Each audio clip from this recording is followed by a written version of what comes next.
Good morning, Cooner country. Okay, my friends, huge developments over the weekend. It began Friday, and it's like a cancer. It continues to spread and spread across the Trump administration. So here is exactly now what is taking place.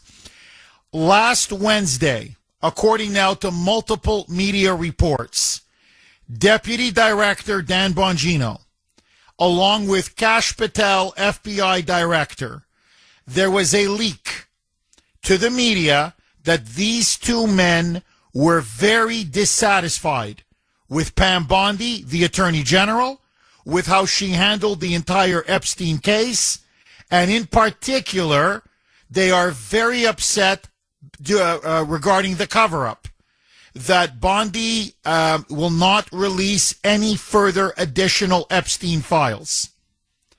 Upon reading the news stories that were apparently coming from one of these two men or both of these men, Pam Bondi, along with White House Chief of Staff Susie Wiles, confronted Bongino in her office, where she directly accused him of betraying her and of leaking to the media behind her back. Now, we don't know the full details. All we know is there was a huge shouting match. Accusations were flying back and forth. It was very ugly. It was very nasty. She yelled at him. He yelled at her. He eventually stormed out. Now, he now is saying, or at least through his people and through the leaks in the media, that he took Friday off, Bongino, refused to go back to work at the FBI, and that unless the Epstein files are released, he will resign as Deputy FBI Director. In fact, he has now given an ultimatum, both to AG Bondi and to President Trump. It's either Bondi or me. Take your pick. In other words, he is now demanding that Bondi resign, and that if she won't resign, that Trump should fire her. And if Trump will not force her out, then Bongino says he's walking out that door. Now, it appears that Trump is siding with Pam Bondi. So what you have now is a major split within the administration, and in particular, a massive split within the DOJ and the FBI. We're talking now about significant infighting. And it is now the kind of infighting that the media is sensing blood. This is now by far the biggest scandal in Trump's presidency. There is no getting around it. And this scandal, as I said on X, and I know a lot of people weren't happy with it, but it's the truth. If I'm not here to speak the truth, then there's no point in me being behind this microphone. Epstein Gate, as what it's now being called, threatens to become Trump's Watergate. If he is not careful, and I've said this repeatedly, this scandal now was at his ankles. Then it went up to his knees. Now is starting to approach his hips, his waist. If he doesn't get out from this, this may drag him down politically. This threatens now to be a cancer on his presidency and to consume his presidency. And remember, the thing about Watergate, Nixon never ordered the cover-up. He never ordered the break-in. Nixon never ordered the break-in, ever. In fact, he didn't even know about it until later when he was told. He couldn't believe it. But then he engaged in a cover-up, and the cover-up became a cancer. Obviously, do I believe Trump is in these Epstein files? Niet. Of course not. Do I believe that he's trying to protect himself? Of course not. But the problem now is, it's obvious, as I said, this split between Bongino and Pam Bondi is more proof that the client list exists. that the Epstein files clearly contain damaging information, that the memo that all three of these people signed off on, Pam Bondi, Kash Patel, and Dan Bongino, in which they said that Epstein committed suicide, which is a lie, that Epstein never had a client list and that there is no client list is a lie, that Epstein never blackmailed people, which is a lie. I mean, that's a clearly demonstrative lie. And now they said the decision was they were not going to release any more additional Epstein files. There was nothing to release, and that no one was going to be charged. That they were unable and unwilling to prosecute anyone involved in the sexual abuse, rape, and molestation of hundreds of children and over 1,000 underage girls and boys. Now, what is clear is that Bongino is saying there's a lot more information you guys are covering up. And unless you release it, I'm leaving. And now it's getting to the point where he believes Pam Bondi is irretrievably, incorrigibly corrupt, and that he doesn't want to work under her and under her leadership. So what that proves is there clearly is a cover-up taking place.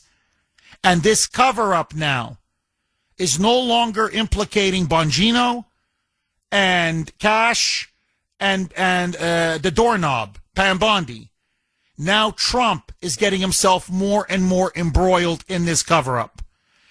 Listen now to Alan Dershowitz. This was extremely damning, where he went on, I believe it's Newsmax, don't quote me on this, but where he went on and said, look, my name was on the flight manifest. I flew to see Epstein. I was his lawyer for many years. In the case, remember, he was accused of being on the client list. Dershowitz fought this thing out in court. And in the process of fighting what he said was this libel, this slander in court, he went through the discovery process. Through the discovery process, Dershowitz said, hey, I'm telling you, there's a client list. I've seen the client list. I know many of the names on the client list. Bondi, Patel, and Bongino. The DOJ and the FBI are suppressing this Epstein list. Roll cut 20. A mic.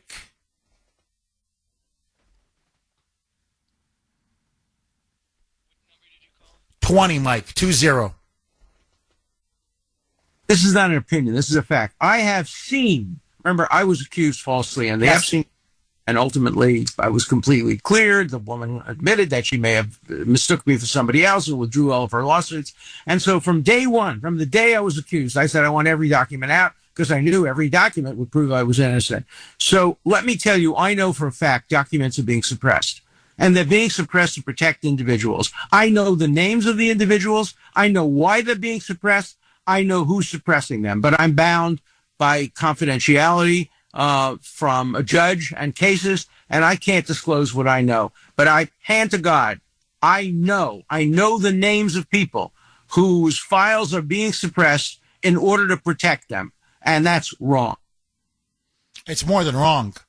This thing now, it's a massive scandal, and it's only growing and growing. And now it is threatening to cause top people in Trump's administration to either quit or resign.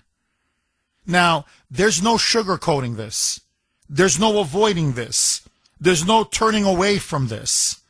This now is embroiling, and it is now clearly dividing the Trump administration. They are now at loggerheads. Susie Wiles has now said that if Pam Bondi is forced to go, she is stepping down as chief of staff. So this is now tearing the Trump presidency and the Trump administration apart.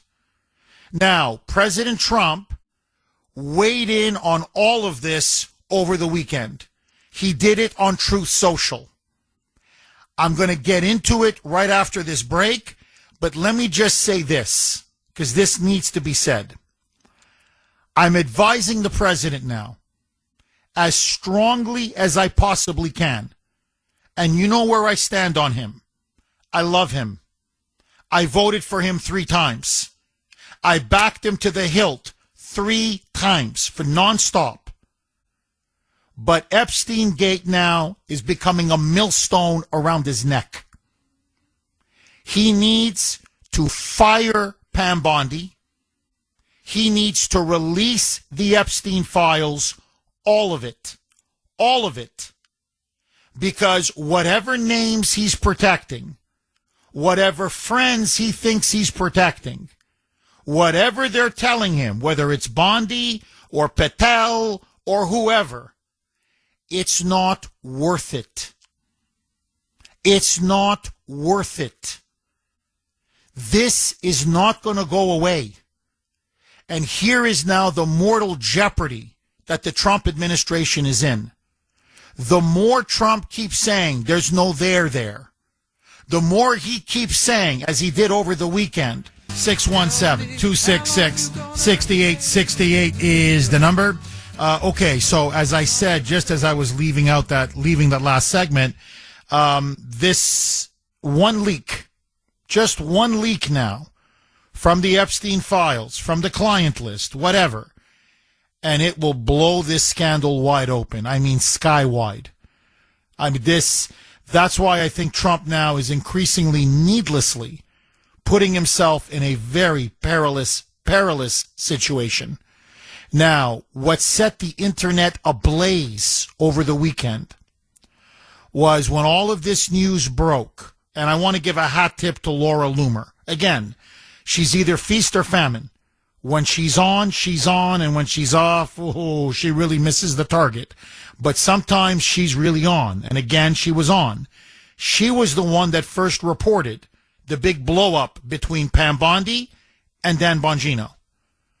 And she was the one that reported saying, Bongino now very upset, Kash Patel very upset, that they have closed the investigation into all of the Epstein client list, into this, to all of the people that he helped traffic these young girls to, and that they will not prosecute anyone, and that they are refusing to release any more files.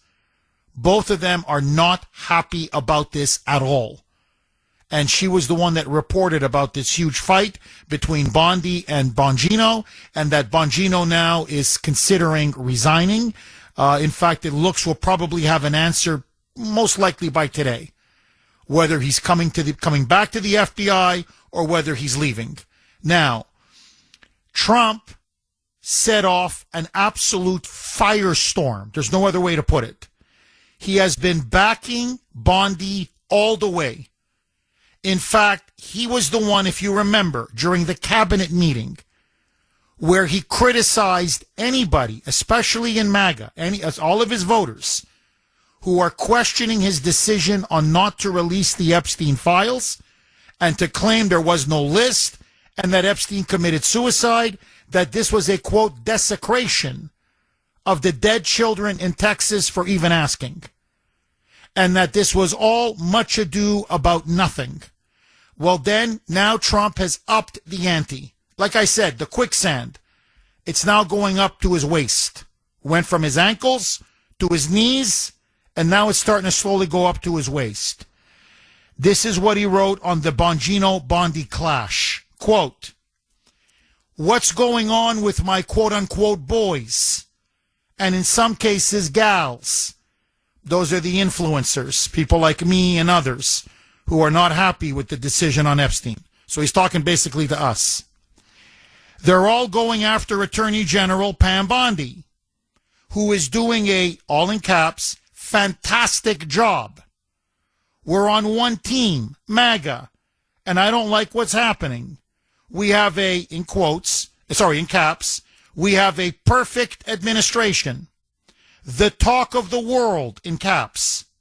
And selfish people are trying to hurt it all over a guy who never dies, Jeffrey Epstein.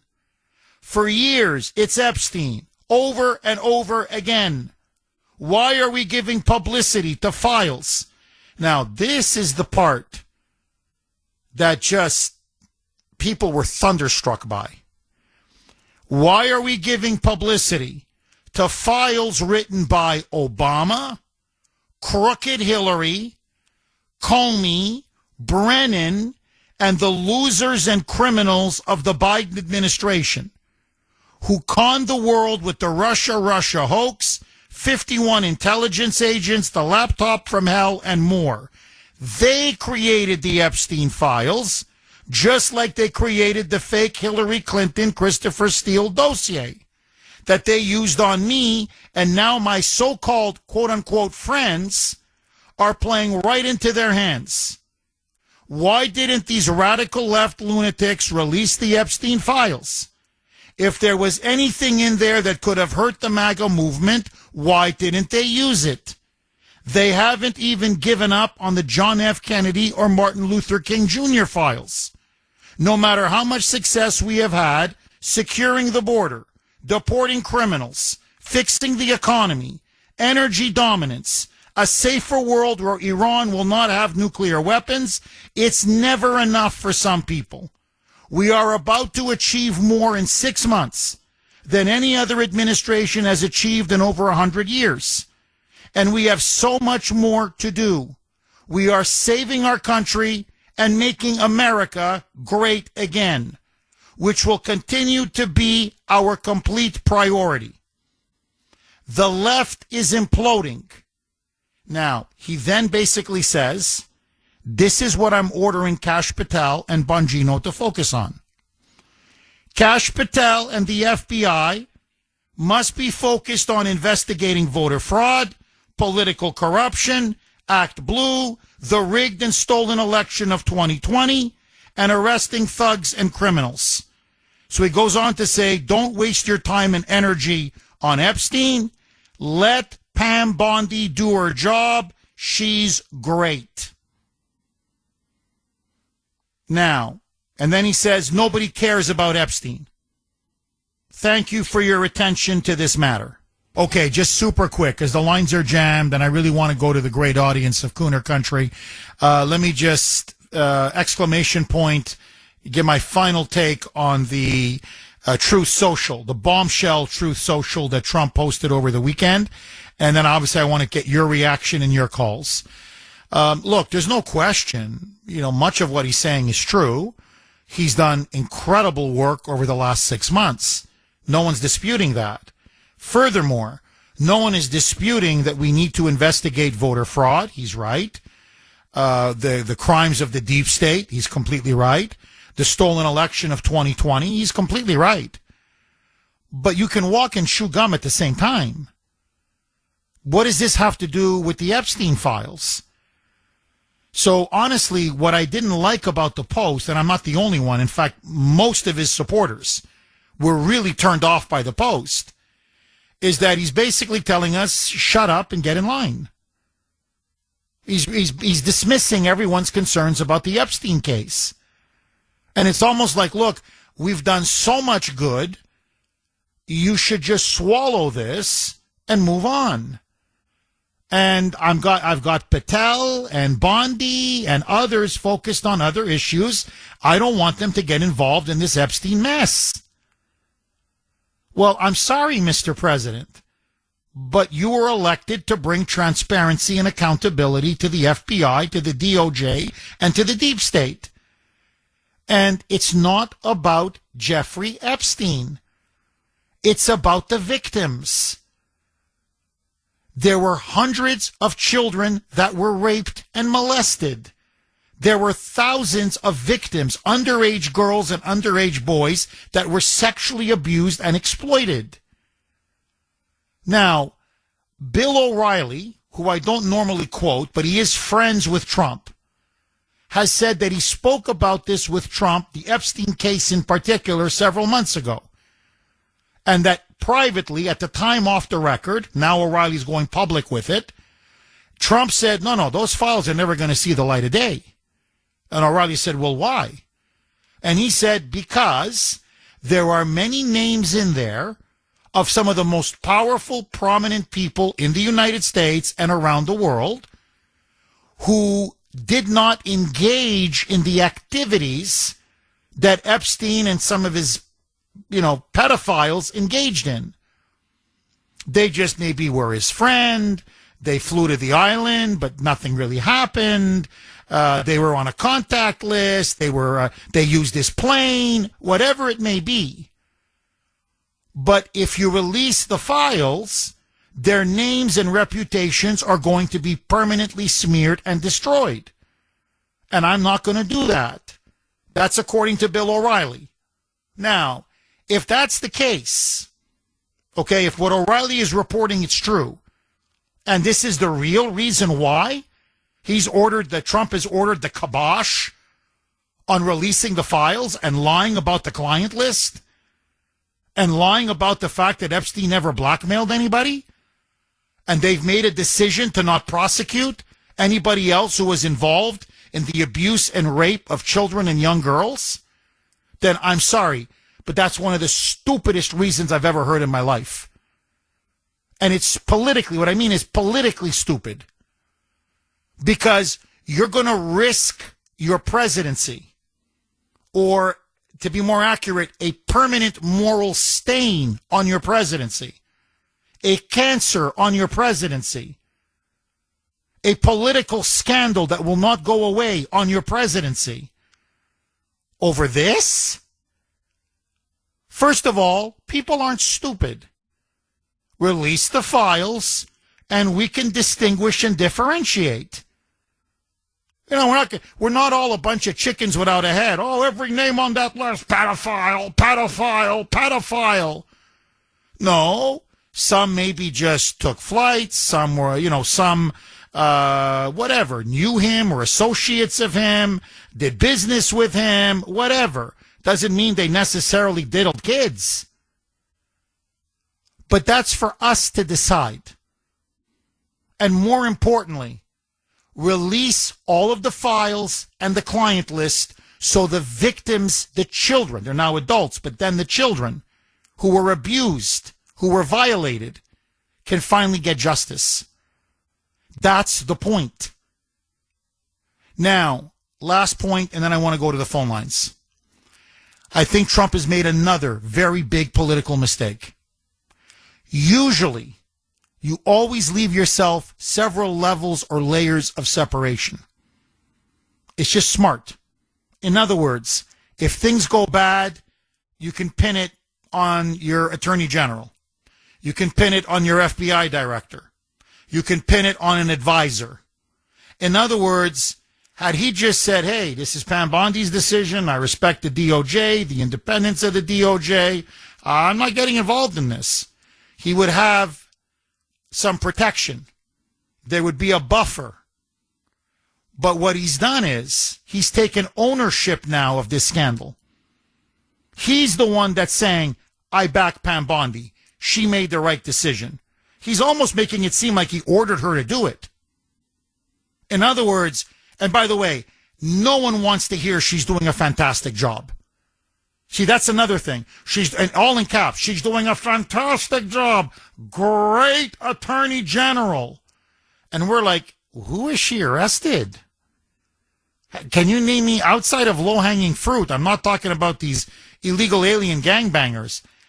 What prominent Democrat, what prominent Biden official, what prominent deep state operative has she arrested? Nobody. So what's the hell is so fantastic about her so far? Except appears she's doing his bidding.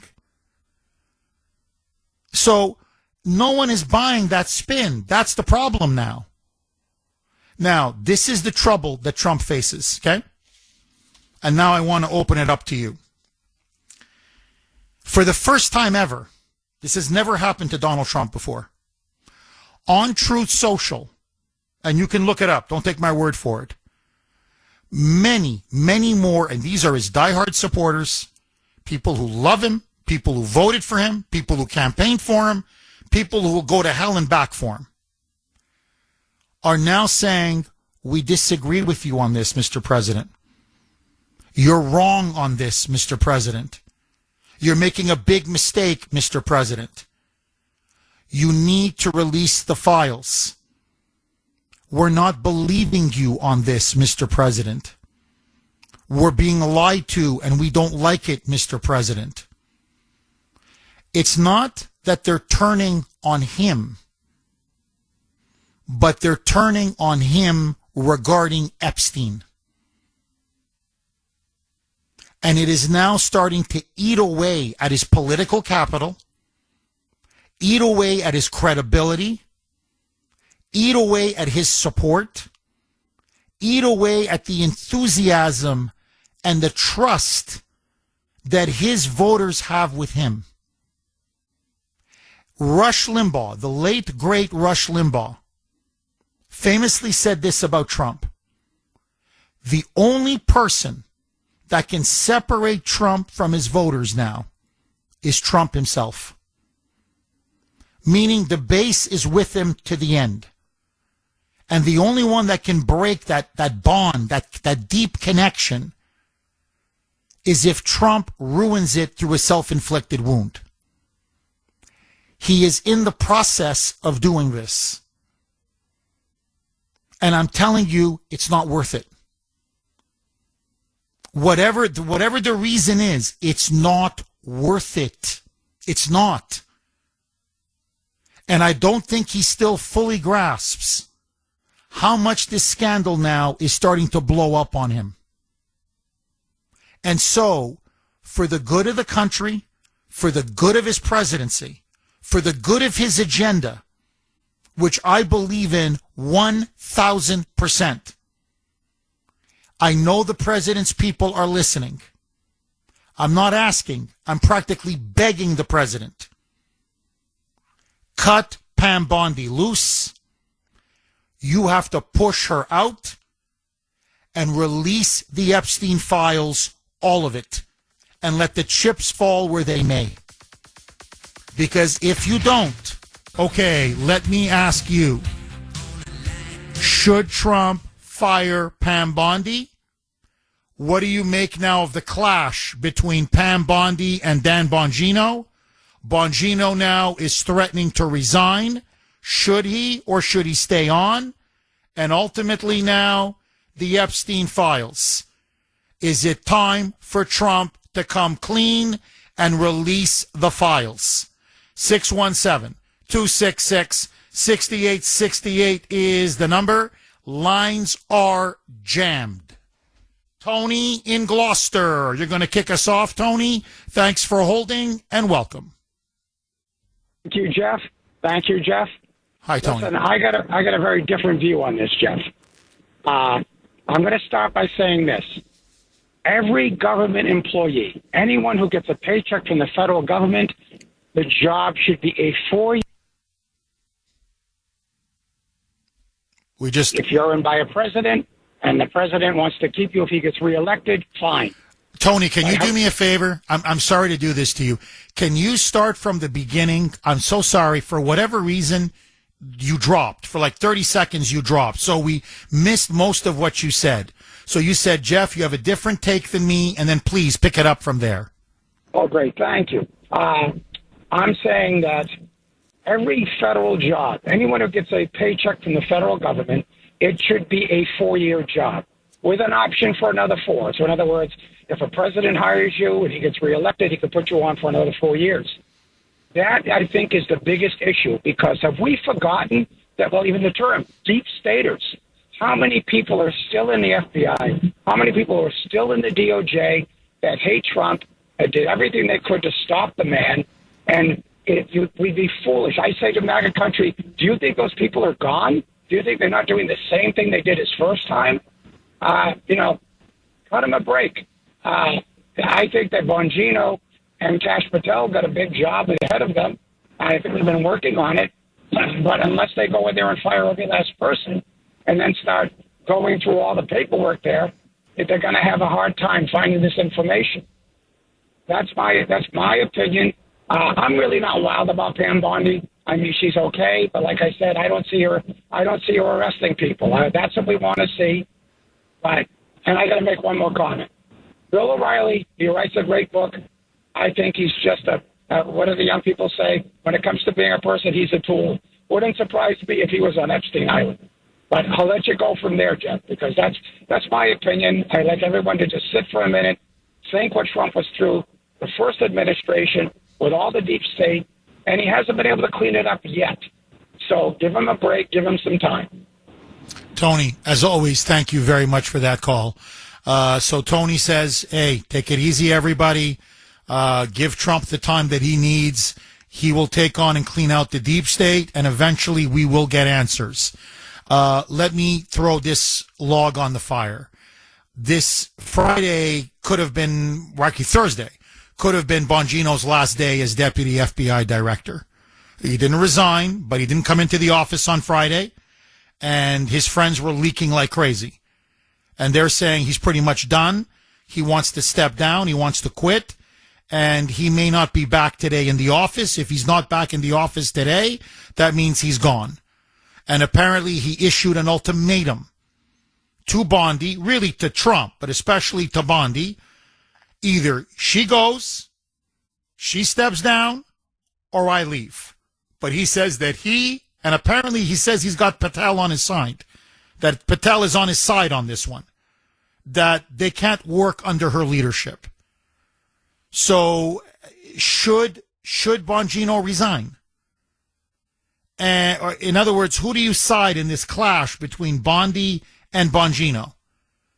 And if you're Trump, what do you do? What do you do? Because now your FBI leadership is clashing with your DOJ leadership. 617-266-6868. Vince in Deutschland, in Germany. Thanks for holding, Vince, and welcome. Morning, Jeff. Thanks for taking my call. My pleasure, Vince. Hey, Bongino already lied for these people. He thinks he's going to go back and, save his reputation.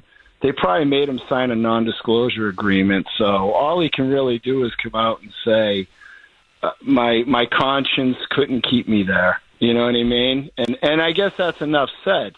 But it makes you wonder, and they've been saying it all weekend, Jeff. I'm not the only one saying it. What does Israel and the Mossad have on Trump?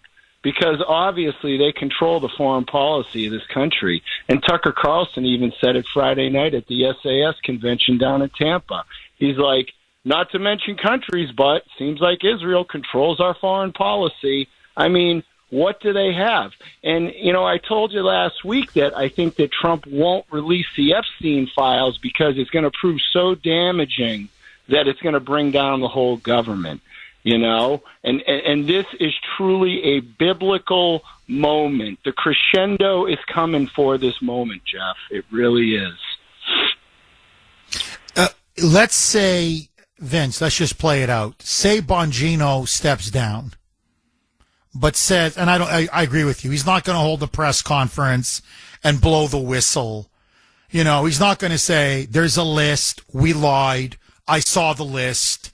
He was, this guy was blackmailing everybody under the sun on behalf of the CIA, on behalf of the Mossad, on behalf of the intelligence community. He's not going to say any of that. Okay, I know Bongino. Okay, the expression, he's all sizzle and no steak. Okay? So I agree with you. But the fact that he resigns, is that going to be a massive blow to Trump, his presidency, and the DOJ? In other words, now, are people going to sense blood in the water? This is now a major scandal, and it's now taken out one of the top people in his administration. The ship has hit an iceberg. The watertight doors are not holding, and it's only a matter of time. And Nixon is a great analogy. And don't you remember that Trump used to hold counsel with Nixon in the 1980s? Roger Stone introduced them. And I think that, Nixon got taken out by the deep state. And the bottom line is this, Jeff. We have to slay this deep state dragon because the country cannot survive with it breathing air. We cannot, because as soon as Trump's out of office, they're going to go back to their same old ways. They'll just get someone else in there. Who knows? DeSantis, J.D. Vance, I don't know, but they'll have leverage on them too. We have to scuttle this thing now, today. You know, if we don't, the country's in peril. Oh, Vince, I so agree. Release the files. Let the chips fall. I don't care. But in other words, who were they blackmailing? Who do they have? Because if you blackmail someone, you control someone. And that's how they're able to constantly run our country and break promise after promise and keep betraying us. So we have to know who's compromised and who isn't. Vince, I'm with you 1,000% on this.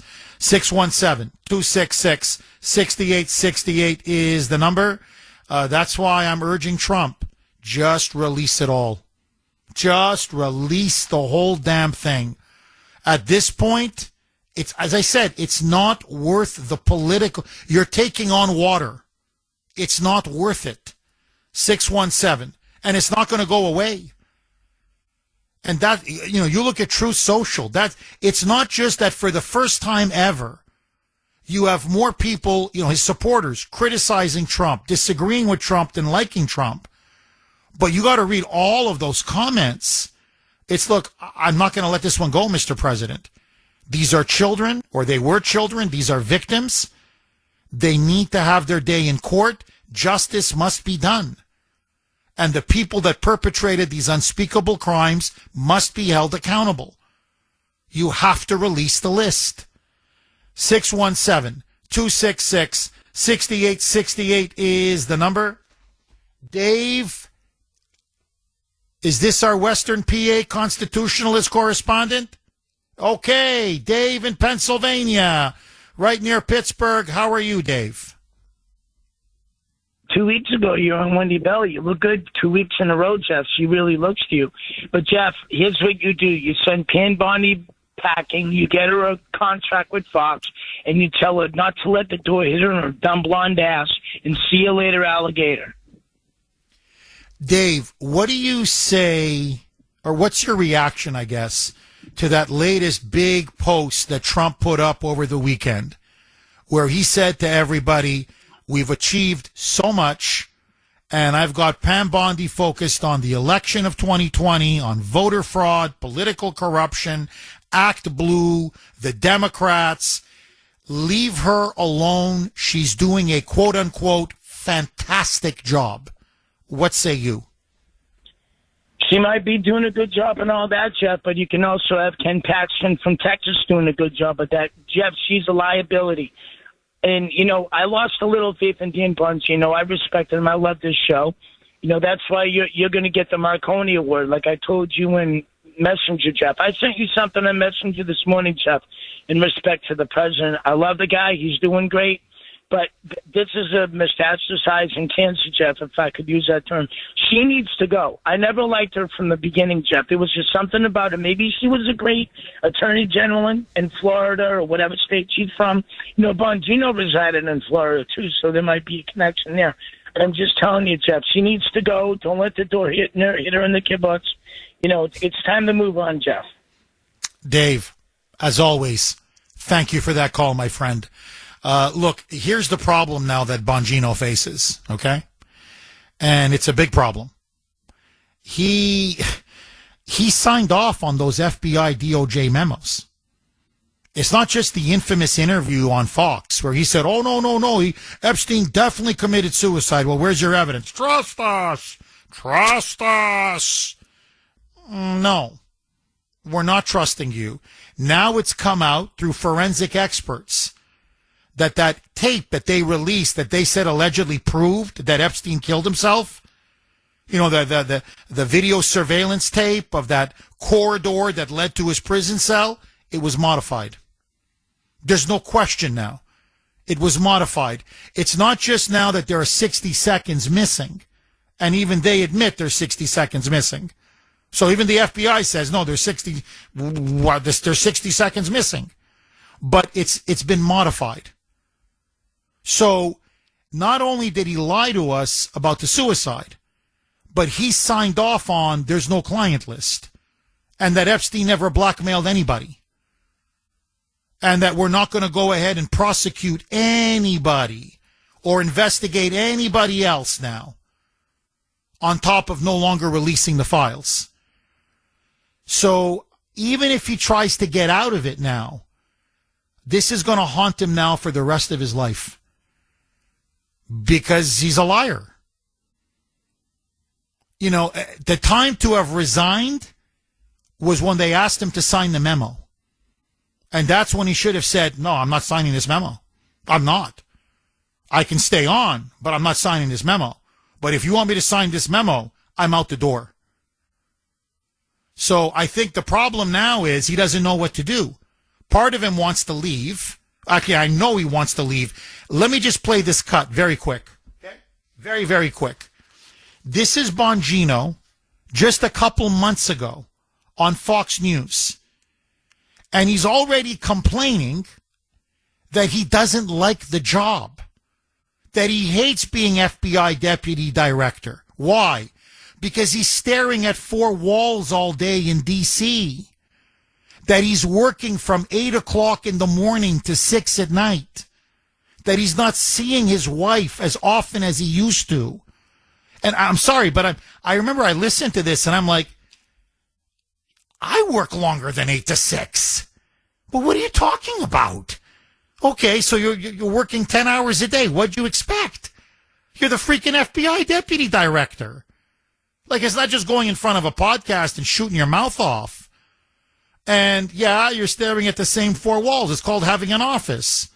Yeah, long hours at the office. Well, didn't you discuss this with your wife before you took the position? So, in other words, you have to work hard. You've got to put in the hours. Duh. Well, that's life, man. Especially if you want to have the second most powerful position at the FBI. You're going to be working long hours. You're going to be working weekends. You're not going to be seeing family very much. That's the nature of the job. So already then, this is just 2 months ago, he's already saying, I'm not happy. My wife is happy. He already had 1 foot out the door. Here it is. This is Dan Bongino. Roll cut 21. Mike. I gave up everything for this. I mean, you know, my wife is struggling. I'm not a victim. I'm not Jim Comey. It's fine. I did this, and I'm proud I did it. But if you think we're there for tea and crumpets, well, I mean, Cash is there all day. We share it. Our offices are linked. He turns on the faucet. I hear it. He's there. He gets in at like 6 o'clock in the morning. He doesn't leave till 7 at night. You know, I'm in there at 7:30 in the morning. He uses the gym. I work out in my apartment. But I stare at these four walls all day in D.C., you know, by myself, divorced from my wife. Not divorced, but I mean separated, divorced. And it's hard. I mean, you know, we love each other, and it's hard to be apart. It's hard. It's hard. Cry me a river. Like, come on, man. I mean, look, I'm not trying to seem unsympathetic. I know it's you know, you're away from your wife, you're away from your family, but you decided to take on the job. It's one of the most important jobs in the world. Look, you know, and so he's going on, you know, it's hard, it's difficult, it's this, it's that. And I'm like, buddy, I'm sorry. You were tasked with one of the most important jobs in the world, to purge the deep state, to put serious criminals in jail. Those that committed crimes against Trump, against the American people, and you're going on about staring at four walls in D.C. and how you got to come into the office at 7:30, 8 o'clock in the morning? Are you kidding me? So you can tell he doesn't like the job. And part of it is I think he's looking for an excuse to leave. Now, I'm telling you, this is his problem. If he stays, his credibility is destroyed. I think it's already destroyed. But whatever is left is destroyed. But if he leaves, people are going to call him a quitter. Well, you know, you said you were going in there to help change and reform and clean out the deep state. And instead, you were involved in the cover-up of the most notorious pedophile in American history, and the most notorious sex trafficking network in the history of the United States that literally protected the globalist elite. And you signed off on memo after memo that then said none of these people should ever face justice, none of these people should ever be prosecuted, and that the Epstein files should not be released, and there is no client list. Now, I don't know how this guy recovers from this. So the problem he has now is he doesn't know whether to go left or go right, because he can see now either road he takes, it's not good. Why? Because you covered it up. You got your hands dirty. Had you not covered it up, your hands would be clean. And that's the problem now with Bondi, with Patel, and with Bongino. And increasingly, now, he's only still waist deep in it. You can still pull yourself out of the quicksand. But that's going to be Trump's problem very soon. Not that he had anything to do with Epstein. Not that he was involved in anything that Epstein did. But now the cover-up becomes the cancer. 617-266-6868 is the number. And frankly, honestly, this is not a creation of Obama or Brennan or Comey or Biden. We knew about Jeffrey Epstein going back 20-some years. Obama covered up for him. Brennan covered up for him. Comey covered up for him. Because most of the people on that list are powerful Democrats, politicians of both parties, and big donors, and some of the most powerful people in Hollywood. So this notion that Trump is saying, no, hey, this is all not to do about, this is like Russia. There's no list. This is a conspiracy created by the FBI and the CIA. It's not flying. It's not flying because it's not true. Epstein's lawyer says there's a list. Ghislaine Maxwell, this story just broke. You need to hear it. Ghislaine Maxwell, according to Britain's Daily Mail, now says she wants to testify in front of Congress, that she wants to blow the whistle on the Epstein client list. She says she wants to go and testify in front of Congress. The problem is both Republicans and Democrats do not want her to testify. So I think it's pretty obvious. You know, Dershowitz, you can say whatever you want about the guy, and I'm not a big fan of his. When he says, I saw the list, I know the names on the list, they're suppressing the list, he's not lying. 617-266-6868. John in Minnesota, one of my most favorite states. John, thanks for holding and welcome. Couple things for you there, Jeff. Hi, John. We all know there's a list.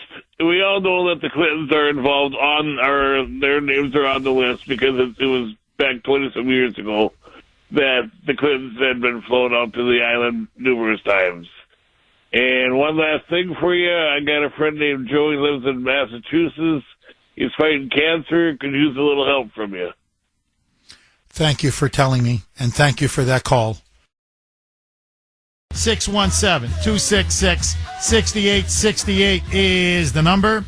Okay, let me ask you. It is the Cooner Country poll question of the day, sponsored by Mario's. Mario's Quality Roofing, Siding, and Windows. Who would you rather keep in the Trump administration? Dan Bongino or Pam Bondi? Again, it's the Cooner Country poll question of the day, sponsored by Mario's. Mario's Quality Roofing, Siding, and Windows. Who would you rather keep in the Trump administration? A, Dan Bongino. B, Pam Bondi. You know me, I would take Bongino over Bondi. To me, it's almost like a no-brainer, but that's me. I want to hear from you. You can vote on our webpage, wrko.com/Cooner. WRKO.com/Cooner, Kuhn as in national ER. You can also vote via X, and I'm very active on X. I was blasting away last night, posting last night. My handle there, all one word, at the Cooner Report, Kuhn as in national ER, at the Cooner Report. Lines are blazing. Sandy in New Hampshire. Thanks for holding, Sandy, and welcome. Good morning, Jeff. I have a few things to say, if you'll allow me. Go ahead, Sandy. First of all, your monologue was terrific, and I tell you, I believe Dershowitz way before I would believe Bondi. He knows. He saw the list and so forth and so on. Now, regarding the British royalty, Queen Elizabeth did something extremely brave. She stripped Andrew of all of his commendations, all of his everything, and he is now a commoner. Was that an easy thing for a mother to do to her son? I doubt it. But she cleaned his clock, and he is now a commoner.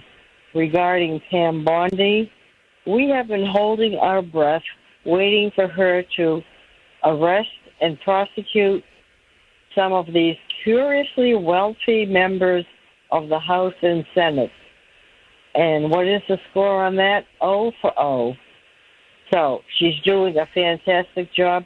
You bet your life she's doing a fantastic job. Who would ever believe someone so incompetent would be the Attorney General? And regarding the president backing her up, this is the greatest mistake of his career. Is it just because it's nice to have a female as Attorney General? And regarding his chief of staff, I didn't even know that woman was alive. So if she chooses to jump ship if Bondi is canned, no big deal. I'm sure there are other qualified people out there. And regarding these men, whoever they are, and some of the names have come out over the years, these men raped the daughters and sons of other people. They should be exposed, they should be prosecuted, and the devil take the hindmost. Who cares, Jeff? They're criminals.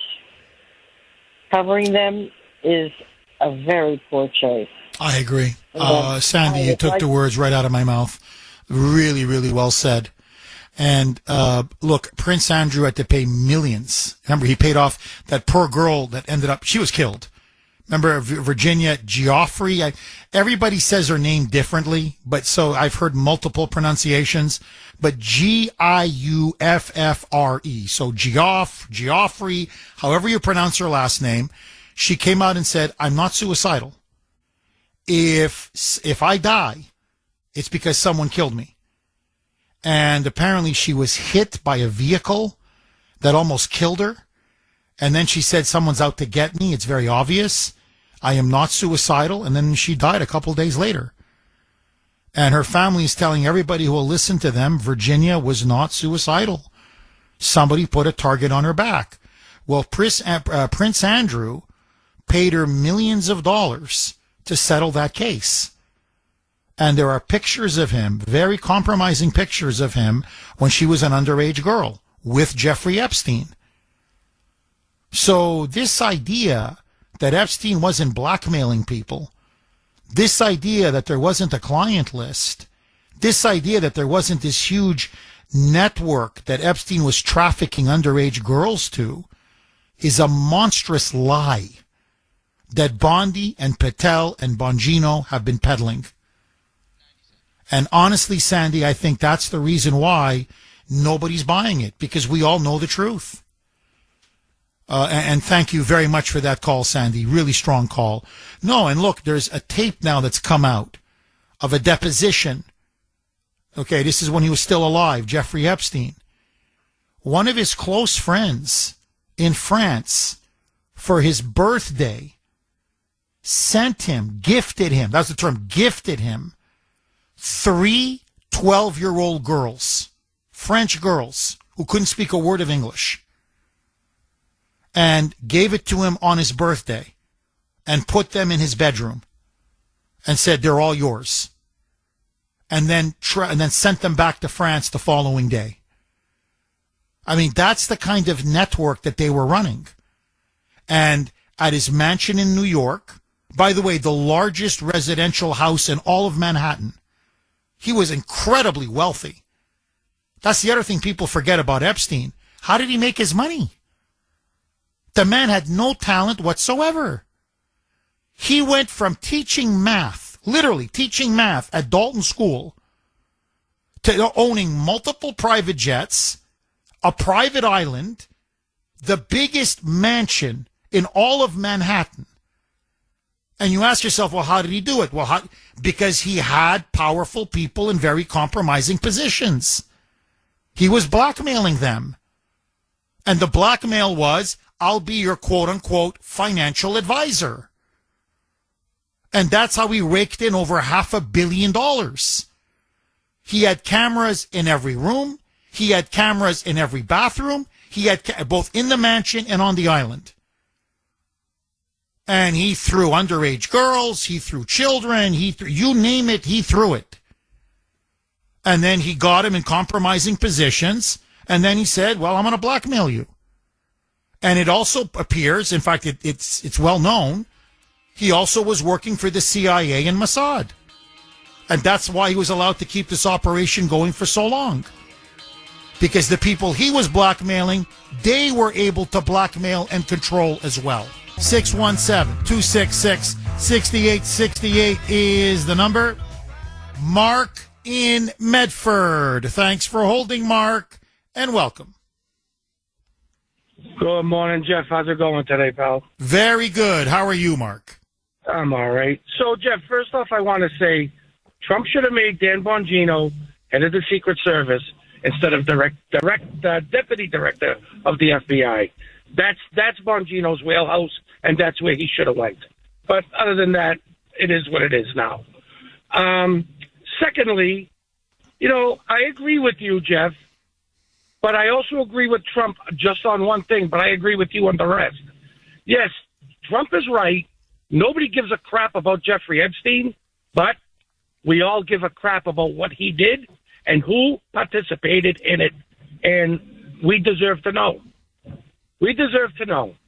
And I'm going to be honest with you, Jeff. I want to know how and why does Alan Dershowitz know who's on that list? And we don't. Was he Epstein's lawyer at one point? Or does he have enough clout where he could just look and see whatever he wants to see? Well, Mark, he was Epstein's lawyer for many years, number one. Number two, remember, after Ghislaine Maxwell was convicted, Dershowitz's name was put out as someone who was on the client list. And Dershowitz, ferociously fought back, saying this was libelous, this was defamation. Yes, he knew Epstein. He was on his plane. He visited him at his, Little St. James Island in the Virgin Islands, but that he never was one of those, the so-called client list, who engaged in sexual exploitation, molestation, the raping of children and young minors. And so he sued. He sued for defamation. And in the process, it's called discovery. He was able to get things released that you could see, but it's sealed under court. The court papers are sealed. But he was able to get access to certain pieces of information that the FBI handed over. And that's when he said, no, there's a list. I saw the list. It was part of my court case. That's why he says, I know that Bondi's lying, and I know that Kash Patel and Bongino are lying. There is a client list. And clearly he was blackmailing people. In fact, let me just play the cut again, Mark, because he addresses that. He goes, no, I went to court, and in the process of going to court, I subpoenaed many documents, and one of them was the client list. So when Pam Bondi says there's no client list, I know there's a list. She's lying. Mike, do me a favor. Play the cut one more time. This is Dershowitz on the Sean Spicer Show. Roll cut 20, Mike. This is not an opinion. This is a fact. I have seen, remember, I was accused falsely, and they have seen, and ultimately I was completely cleared. The woman admitted that she may have mistook me for somebody else and withdrew all of her lawsuits. And so from day one, from the day I was accused, I said I want every document out because I knew every document would prove I was innocent. So let me tell you, I know for a fact documents are being suppressed. And they're being suppressed to protect individuals. I know the names of the individuals. I know why they're being suppressed. I know who's suppressing them. But I'm bound by confidentiality from a judge and cases, and I can't disclose what I know. But I hand to God, I know the names of people whose files are being suppressed in order to protect them, and that's wrong. Now, Dershowitz runs with the Democrats. That's the crowd that he runs with. He runs with the Hollywood elites. He runs with the donors, the billionaires, and he runs with very powerful Democrats. If he has Republican friends, they're all rhinos. So, Mark, there you go. Now, you know, I'm not a big fan of Dershowitz. I've never been a big fan of Dershowitz, but I believe him. Mark, final word to you. Well, I missed that clip earlier. I would have never asked, but thank you for letting me know. But what I do want to say is this: like I said before, Jeff, I don't give a rat's ass about Jeffrey Epstein, but I do care about what he did, who was involved, and Donald Trump needs to realize. And like you said, Jeff, I'll vote for Donald Trump a million times if he was able to run for president. But you know what? He needs to realize one thing: this is not going to go away. And Mark, Dan Bongino has a conscience, apparently. We'll see. I mean, we'll see what he does, if he's going to stay on or if he's going to resign. But look, what I said last night still stands. I think Dan Bongino now, if he can't get Pam Bondi to release the files, if they don't release the files, then resign. And if I were him, I'd hold a press conference. I'd hold a press conference and I would blow the whistle. I'd say, I've seen the list. I know there's a list. We're being lied to. We know he was blackmailing people. We lied to you. He didn't commit suicide. They told us to lie to you. And the files need to be released. This is a cover-up. He needs, I believe, to hold a press conference and break this scandal wide open. If he just resigns and slinks away, I think it's going to haunt him for the rest of his life. He's got to do a confessional. He's got to come clean. Mark, thank you very much for that call. So we'll see what happens. 617-266-6868. Bill in Sudbury. Thanks for holding, Bill, and welcome. Hello, good morning. Good morning, Jeff. Hi, Bill. I hate to just state the obvious here, but of course this is going to happen. He's going to pick somebody to blame, and that's going to be the end of it. Anybody the last caller who's saying this is not going away, please, you're dreaming if you think this isn't going away. This is definitely going away. He will find someone to blame, whether it's Bondi or Bongino or whatever. You'll all accept it and move on. Yeah, you know, Bill, I got to tell you, like, really, your act is wearing very thin. You know, this whole we're a blind cult routine. I thought, honestly, you were calling to apologize. Again, I just, my faith in human nature, but, you know, always seems to be disproven when you come on the air. What did you say? What was it, last week? Or the week before? I forget now. That this show never criticizes Trump? That whatever he says, we just blindly swallow? Hook, line, and sinker? And here I am blasting Trump over the whole Epstein scandal over and over again. I criticize them and disagree with them vehemently on Ukraine. So, again, you've been proven wrong over and over and over again. And to be honest with you, the person who covered up the Epstein scandal the most was your guy, Joe Biden. Joe Biden buried this thing. Now, and nobody got fired for anything. There wasn't even one scapegoat. In fact, Biden fired no one over Afghanistan. He fired no one over the open borders. He fired no one over his cover-up of some of the biggest pedophile network in human history. And yet I didn't see you call for anybody's head because you supported a mental vegetable. And you lied to us repeatedly. You said he was fit to serve. He wasn't. So, you know, this act about how, oh, you guys are a blind cult. Tell me, when did you ever criticize Biden? Bill, are you willing to answer me that question?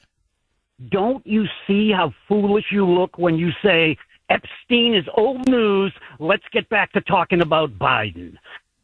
No, Biden was part of the cover-up. Don't you see how foolish you look that you covered up for Epstein for years? 617-266-6868 is the number. Okay, you can text the Cooner Man 70470, 70470. The text line is going absolutely nuclear. I mean, so many of you are weighing in. This is from 603. Jeff, here is why the public will not let go of the Epstein issue, plain and simple. It's not like this just happened yesterday.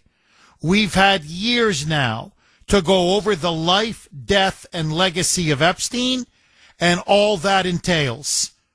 All of the people connected with him and his operation, victims that have come out over the years, watching the deep state do cleanup operations at his various places of residence, including Manhattan, Zorro Ranch in New Mexico, and all the drone footage we've seen of three-letter agencies sanitizing Little St. James Island. There is simply too much smoke here for there to be no fire. The president needs to realize the public isn't buying it and never will buy it. Brilliant. I think that's the wall now that Trump is hitting.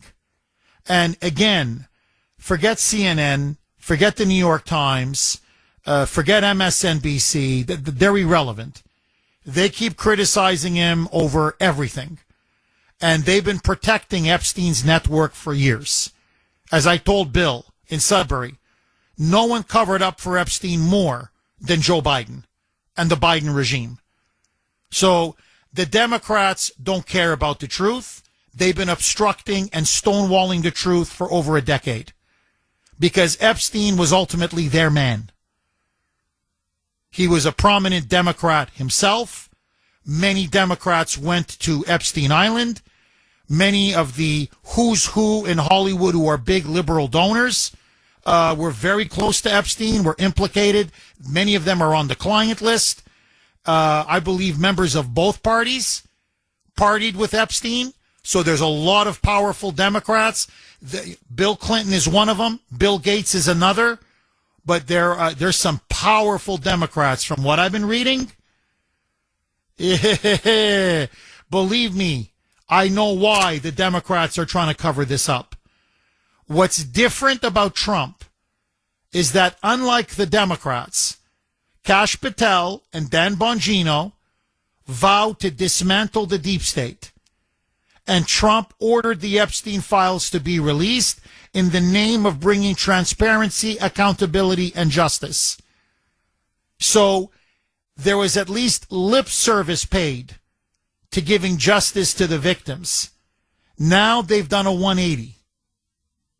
And that's why this scandal is gaining a lot of steam and a lot of momentum among Trump voters.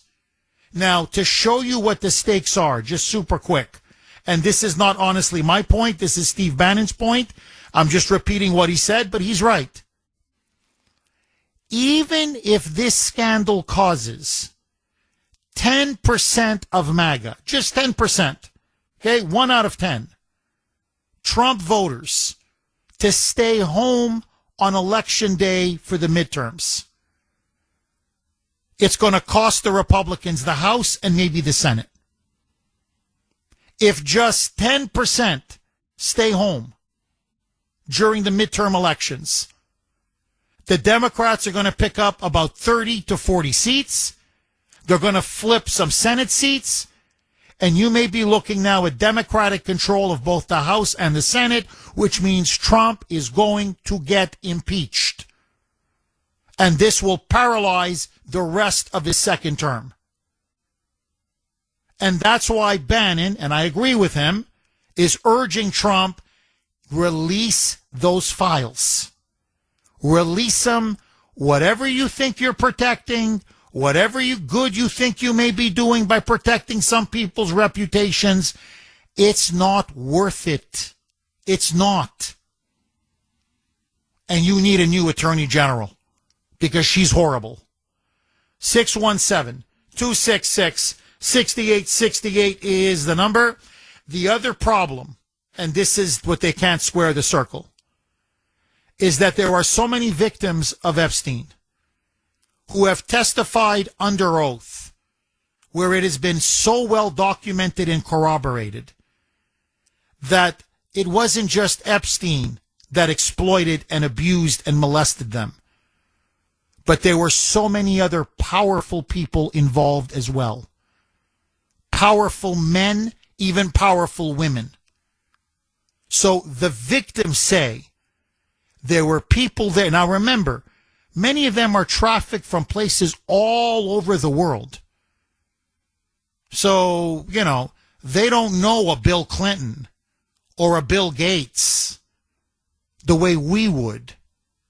And they're saying there were a lot of powerful people who molested them, abused them, and raped them. Are all the victims lying? Is every single one of them making this up? Hundreds and hundreds of children are lying? Thousands of underage girls and boys are lying? While we have smoking gun video after smoking gun video after smoking gun video, after the federal government prosecuted and convicted Ghislaine Maxwell for trafficking over 1,000 victims, personally trafficking underage girls and children to Epstein Island and the mansion in New York. So either the world is crazy or Pam Bondi is crazy. And I don't think the world is crazy. 617-266-6868 is the number. She's lying, and there's a cover-up, and everybody knows it. Jerry on the Cape. Thanks for holding, Jerry, and welcome. Comrade. Comrade, how are you, my friend? Better than them. Jeff, if I may mention something that's going to infuriate everybody. About, the big, beautiful bill? Well, yes. The Senate bill, you know what they squeezed in there? Taxpayer-funded transgender surgeries for adults and minors. Illegal aliens get to stay on Medicaid. And it guts you remember how President Trump repealed the Green New Deal? Well, yes. Guess what? They put it back together and bundled it within this bill so that the Green New Deal lives on. Jeff, I want everyone to think about something very strange. Aside of the tape missing 2 minutes, both the guards at the jail falling asleep at the same time, all of that nonsense. Jeff, I want everybody to think about one thing. When they wheeled Jeffrey Epstein out on that gurney, there was no sheet over his face. Have you ever seen that happen before when someone's deceased? Why would they leave his face uncovered? To corroborate that was him being wheeled out? Or something else? So, Jerry, what, you think he may be alive? Yeah, I really do, Jeff. I know it sounds crazy, but I believe that, Jeff, this operation was a honeypot worldwide with MI6, the CIA, and the Mossad. I believe he's alive and living in Israel. That's just a guess on my part. Or he could be in Europe somewhere. That's just a guess on my part. But, Jeff, a lot of this stuff doesn't add up. It just doesn't add up. And I think the president is making a big mistake here if he thinks that, trying to keep the peace with everybody and keep everybody happy is going to work, because it's not going to work. And I thought that the way he exploded about the Epstein files was kind of a tell, in a way, that he was trying to hide something almost. And I'm not saying he's dishonest. I trust President Trump a lot. I voted for him 3 times. So I just, something doesn't add up here. I agree. Jerry, I agree. And look, the way he behaved at that, it was the cabinet meeting. And it was just overkill. And the way he was artificially propping up Pam Bondi, but it was sort of like, don't ask any questions. To even ask questions, you're desecrating the memory of those, kids that drowned at Camp Mystic in Texas. I remember looking like, whoa, what's going on here? You can walk and chew gum at the same time. Of course, my heart goes out to everybody who died in Texas, especially those kids. But what does this have to do with Epstein? Hell, Epstein molested kids. His pedophile network, all they did was abuse and exploit kids. So the way he reacted is as if he was almost trying to bully us into not asking any further questions. And that's when everybody said, no. There's something bigger going on here. And for the life of me, I don't quite understand. Everybody's got a theory. Victor Davis Hanson, who I really respect, Jerry, he thinks, look, these are very powerful people on that list who are the leaders, captains of industry, of finance, of Hollywood, of politics, both sides of the aisle. And they're calling Trump up and they're saying, look, just because I knew Epstein, just because I went to the island, just because I, hung out with him, doesn't mean I was molesting kids. And so this is Victor Davis Hanson's theory. So you release the list, and I'm telling you, you're going to have a war on your hands. You're destroying my reputation, my professional credibility. How dare you do this? And Trump may be using this and saying, okay, I won't release the list, a la 3D chess, but now you owe me. In other words, I just did you a solid. I spared you a ton of embarrassment. So maybe he thinks he can use this to his advantage. I don't know. But whatever the reason is, honestly, Jerry, I've never seen so many Trump supporters on this issue overrule, disagree with, and turn on the president. And it doesn't matter now. And the more he digs in and tries to convince us that, she's outstanding and that Pam Bondi's doing this incredible, fantastic job, the less we believe him and the more we're turning on Pam Bondi. Because don't pee on my back and call it rain. Don't tell me this woman's a superstar when we can clearly see she's one of the most incompetent, stupid people in the cabinet. I mean, the woman doesn't have much between her ears, let's be honest. She's a mediocre attorney general at best. At best. And he's trying to tell us she's an absolute superstar. So nothing feels right about this. Nothing fits about this. And it doesn't matter. He can overthrow, he can scapegoat Bongino and throw him overboard. He can scapegoat Kash Patel and throw him overboard. He can even scapegoat Bondi and throw her overboard. But if he doesn't release the list and the files, the scandal is not going anywhere. The next AG is going to be asked, release the list. The next FBI director, release the list. So that's his problem. The cover-up now is becoming the cancer. Final word to you, Jerry.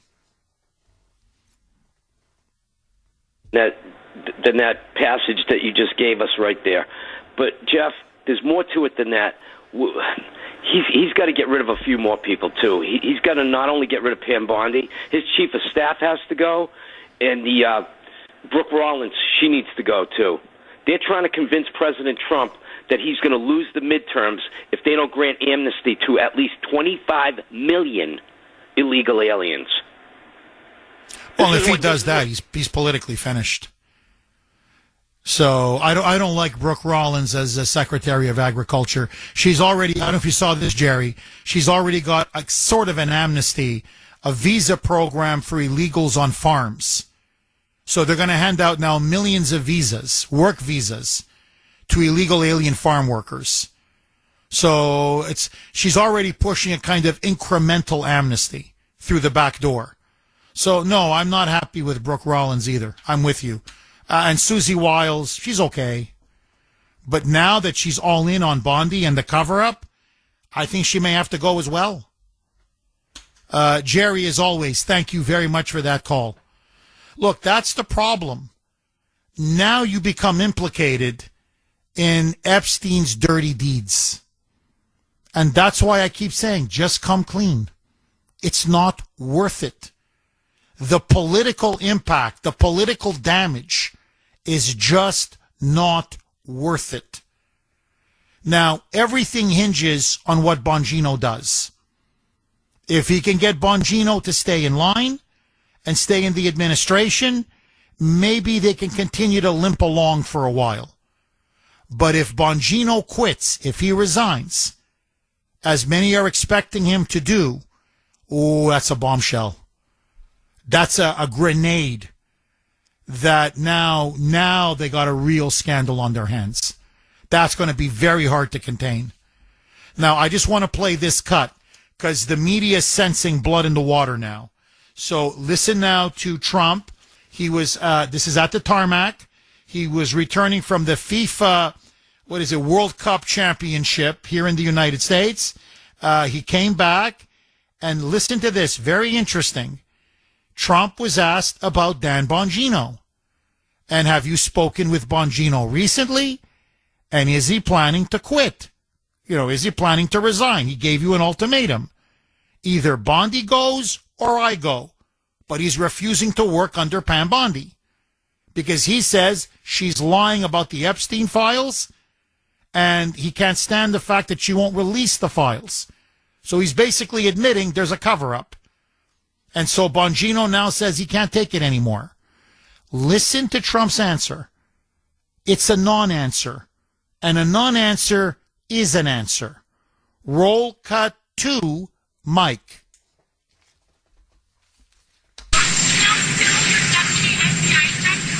Oh, I think so. I did. I spoke to him today. Dan Bongino, very good guy. I've known him a long time. I've done his show many, many times. And he sounded terrific, actually. No, I think he's in good shape. Okay. I mean, pretty evasive. I spoke to him today, which was yesterday. He's a very good guy. Okay. Done his radio show many times. I've known him a long time. Okay. He sounded terrific, and he's in good shape. Now, you could either mean it literally, like the guy works out a lot and he's in great shape, or, which I think what Trump obviously meant, he's going to come back to work on Monday. So we'll see. So maybe Trump has succeeded in calming the waters. But, I'm not the only one. Many in MAGA said, he didn't come out and say, spoke to Dan, nothing to this story, nothing to what's being reported.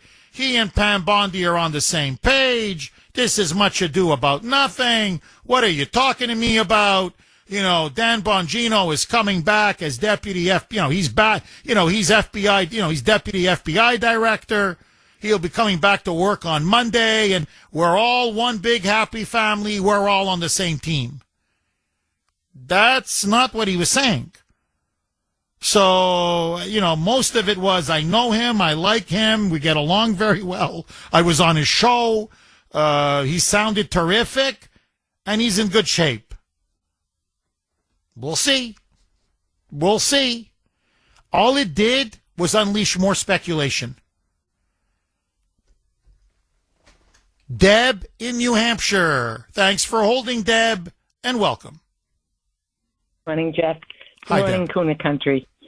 So I'm going to prove to you that this is all a red herring to the best of my ability. And you mentioned the young French girls that were a gift to Epstein. Stay with me. So we already have this morning the Queen of England disowned her own son. So I'm going in a global direction with this. Now, there's a new video out. There's an LGBT Frenchman who was able to get foster kids, and they're calling it now Lasagna Gate. And it ties into Bridget Macron. Bear with me, Cooner country. It'll all make sense. Recently, the courts in France said that you can now call her a man. Now, we fast forward to this Pizzagate, which all ties into Epstein and all these files being withheld. This scandal is even worse than the pedophilia that we've uncovered here. This particular LGBT person, he was on a video, YouTube video, and Sandy and Mike can look this up. The guy's name is Jesse on Fire. And it's Bridget Macron and Pizzagate. Now, it's much worse because this kid was selling his own foster children. He's like in his 30s. I call him a kid. So we're going to tie in France and England and America. And this is why this is all a red herring. When you consider that we only have one chance to deliver, not an American strike on pedophilia, global, you have to have faith in God, you have to have faith in Trump, and you have to let it play out. He knows what he's doing. This is not just an American scandal. This is why I call this a red herring. When Sandy and Mike look up this new Lasagna Gate, and we're talking baby 6 months old, okay, we're talking such evil and demonic, I can't even describe it, Jeff. But I wanted to bring it to your attention. I've sent it to you on X, but I'm nobody special on X. You may never find the link. But if they look it up, this all ties in. And again, President Trump, if he does a global network strike, and it includes Israel, and I'm not maligning them. This evil is everywhere. I'm not maligning any particular race or ethnic group. It just exists. They're all equally demonic. And that's what I wanted to present to you this morning. Well, no, Deb, I think, look, I agree with you. I think there's no question. There's a global pedophile elite, a global pedophile network, and Epstein was at the center of it. And I think it's also, pretty obvious. James Comer, the chairman of the House Oversight Committee, openly admitted it. He said, this is how our CIA operates and other foreign intelligence agencies. We're not unique. We blackmail people, and that's how we control them. And it looked like Epstein was doing the bidding of the CIA, of Mossad, maybe even of MI6. 617-266-6868 is the number. Michael in Worcester. Thanks for holding, Michael, and welcome. Good morning to you. I hope you're well. I'm going to open up with a question, and I think you know the answer to it. How do you think Democrats feel about Republicans eating themselves up over the Epstein issue? Oh, I think they love it. Of course they do. And I don't know if did you hear the entire Dershowitz interview? I heard most of it. Is there something you want to emphasize, Michael? Yeah, I do. At one point, he mentioned that his accuser was discredited, whatever. I guess she's also involved in accusing others. And if that's the approach, if that's the evidence that's there, do we really have nothing more than E. Jean Carroll or Christine Blasey Ford? You know, if you can't back it with evidence, and what I'm talking about evidence, if there are no videos, this case is dead. And I think that what needs to be done, what should be done, and it is a challenge. First of all, I think Jim Comey's daughter needs to be fired and her security clearance cleared. Step one. And then I would say President Trump make an appeal to patriotic Americans. There's video out there. Send it in. Here's the website. We want to know. Because I think that's why there's a big backdown. They have they have nothing to go with that can't be refuted as he said, she said, as sorry as that is, or as real as that can be, and what those people have experienced, they're going to be discredited. That's going to be the whole point, is going after them like that. They need hard evidence. And I don't know that exists. I think it's been Michael, destroyed. look, the only way to settle that is just to release the files. Like, I just keep coming back to this over and over again. Like, Pam Bondi is playing God. These victims deserve to have their day in court. Now, if some victims are exaggerating or lying or whatever, that's going to be found out. But then the federal government has a big problem on its hands because they convicted Ghislaine Maxwell of trafficking, hundreds of girls, children, to Epstein and Epstein Island. And you've got Dershowitz saying he's seen the client list.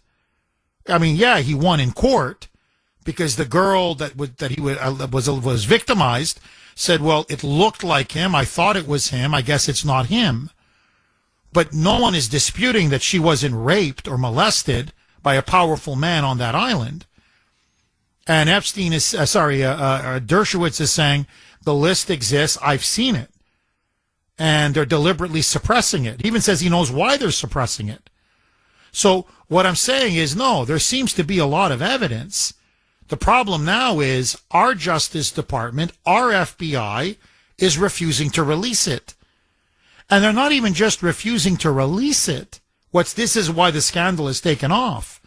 They're claiming, case closed, he committed suicide, there's no list, he never blackmailed anybody, and, according to them, we're not going to prosecute anybody. No third party is going to be investigated or prosecuted. So the victims are not going to get their day in court. That's why there's such an uproar. So I'm sorry, the victims deserve their day in court. And what the Justice Department and FBI is doing is they are deliberately concealing evidence. They are suppressing and covering up evidence. Now, I would expect this from Joe Biden. I would expect this from Barack Obama. But I would not expect this from Trump's DOJ. Michael, final word to you. Well, the final word to me is that, yeah, I hear that, and it's awful, but like if the evidence doesn't include hard receipts, I just think I don't know. I think that I think it's a distraction that the Democrats will love, and I think we're better off going after the 7 congressmen because we have follow the money evidence with them, and limit them. You got to balance off wherever the Epstein thing is going, whatever's negative there, with bringing indictments of Congress people. Well, you can do both. I mean, Michael, I hear you. You can do both. I mean, I don't quite understand this logic. It's like we're already preordaining court cases that haven't even happened yet. Look, if you were raped as a child, you would want your day in court. We did it to the Catholic Church. And there were as many victims, if not more, under Epstein than there were under the Catholic Church. Now, some victims lost cases in court. Others didn't. They won. But we held the Catholic Church rightly accountable. So how come we can do this to the Catholic Church, but we can't do this to these globalist elites that were clearly within his network? And that we're preying on all of these innocent children? Michael, look, I don't want to sound corny, but I go back to the sound of freedom. Our children are not for sale. There are some things in life you don't cover up. Okay, showdown now at the DOJ. Without question, this is the biggest scandal now plaguing the Trump administration in his second term. And who would have thought it, honestly, that it came down to the Epstein files? There was a huge argument, according to multiple media reports, between Pam Bondi, the Attorney General, and Dan Bongino, slightly as well Kash Patel. and the head of the FBI and the deputy head of the FBI were named in several news articles that they were very dissatisfied with the decision by Bondi and the DOJ to no longer release any more of the Epstein files and to not continue with any investigations into so-called third parties. In other words, fellow pedophiles who participated in Epstein's trafficking network and the abuse and rape and molestation of children. She then called Bongino to her office with Susie Wiles beside her, the chief of staff, in which she directly accused Bongino and Kash Patel of leaking to the media to undermine Pam Bondi, Wiles, and President Trump. Bongino, according to multiple media reports, and they're citing people who are in the room, blew up at her, exploded at Bondi, and said that she was engaging in a cover-up, that she needed to release the Epstein files, and that he wanted no longer any part of what was happening in the administration. He then said, it's either she resigns or I leave. In other words, either she goes or I go. And he now allegedly gave an ultimatum to her and obviously to President Trump. She yelled at him, apparently it was a nasty fight, saying he signed off on every single memo. He agreed with every decision until now that it's blowing up in his face because many of his fans and supporters have now turned on him in the wake of signing the memos, which said that Epstein committed suicide, that there was no client list, that he never blackmailed anyone or anything, and that there won't be any more files being released, that this case is now closed, and we have to move on. And so, anyway, he stormed out of the office. The rumor was that he may resign. He did not show up to work on Friday. And they say this Monday we'll find out in about an hour or two whether he shows up to the office. If he doesn't show up to the office today, it's being taken as a resignation. If he shows up, they've patched things up, and he's going to continue going on. But you now have the possibility of a high-level resignation, and it now clearly is starting to show that there is a systemic cover-up over Epstein and over the Epstein files. MAGA now is turning on Trump on Truth Social after he tried again to intervene on Pam Bondi's side and asking everybody to forget about Epstein and what happened with Epstein and the whole Epstein files. For the first time ever, more people, Trump supporters, went on Truth Social and disagreed with him and urged him to change his mind, saying that they disagree profoundly with him on this issue, and he is now starting to hemorrhage support. Almost every key influencer, whether it's Steve Bannon, Laura Loomer, Tucker Carlson, I could go on, Benny Johnson, people that helped bring him to the dance, are telling him they're not going to let the Epstein issue go away. He needs to release the files, and Pam Bondi needs to go. She's out of her league, out of her depth. She lied to us. She lied to us repeatedly, and she has to go. It appears that Bondi and Patel are also urging Trump to dump her. So now he's got massive infighting, serious divisions, and a growing scandal that is now being called Epstein Gate. My question to you, should Pam Bondi be fired? Who do you side with in this feud between Bongino and Bondi? And should Trump just release the files, reverse himself, admit a mistake, and move on? Or is this now slowly becoming his Watergate? As I said earlier, remember, Nixon never ordered the cover-up. He never even knew about he never ordered the break-in. But he never even knew about the break-in. He was only told about it afterwards. He couldn't believe it. But the problem was his top aides then were implicated. They were involved. And so he got involved. He engaged in a cover-up. And hence the expression, it's not the crime, it's the cover-up that eventually brings you down. Well, is this cover-up now becoming a cancer on the presidency? 617-266-6868. Lines are on fire.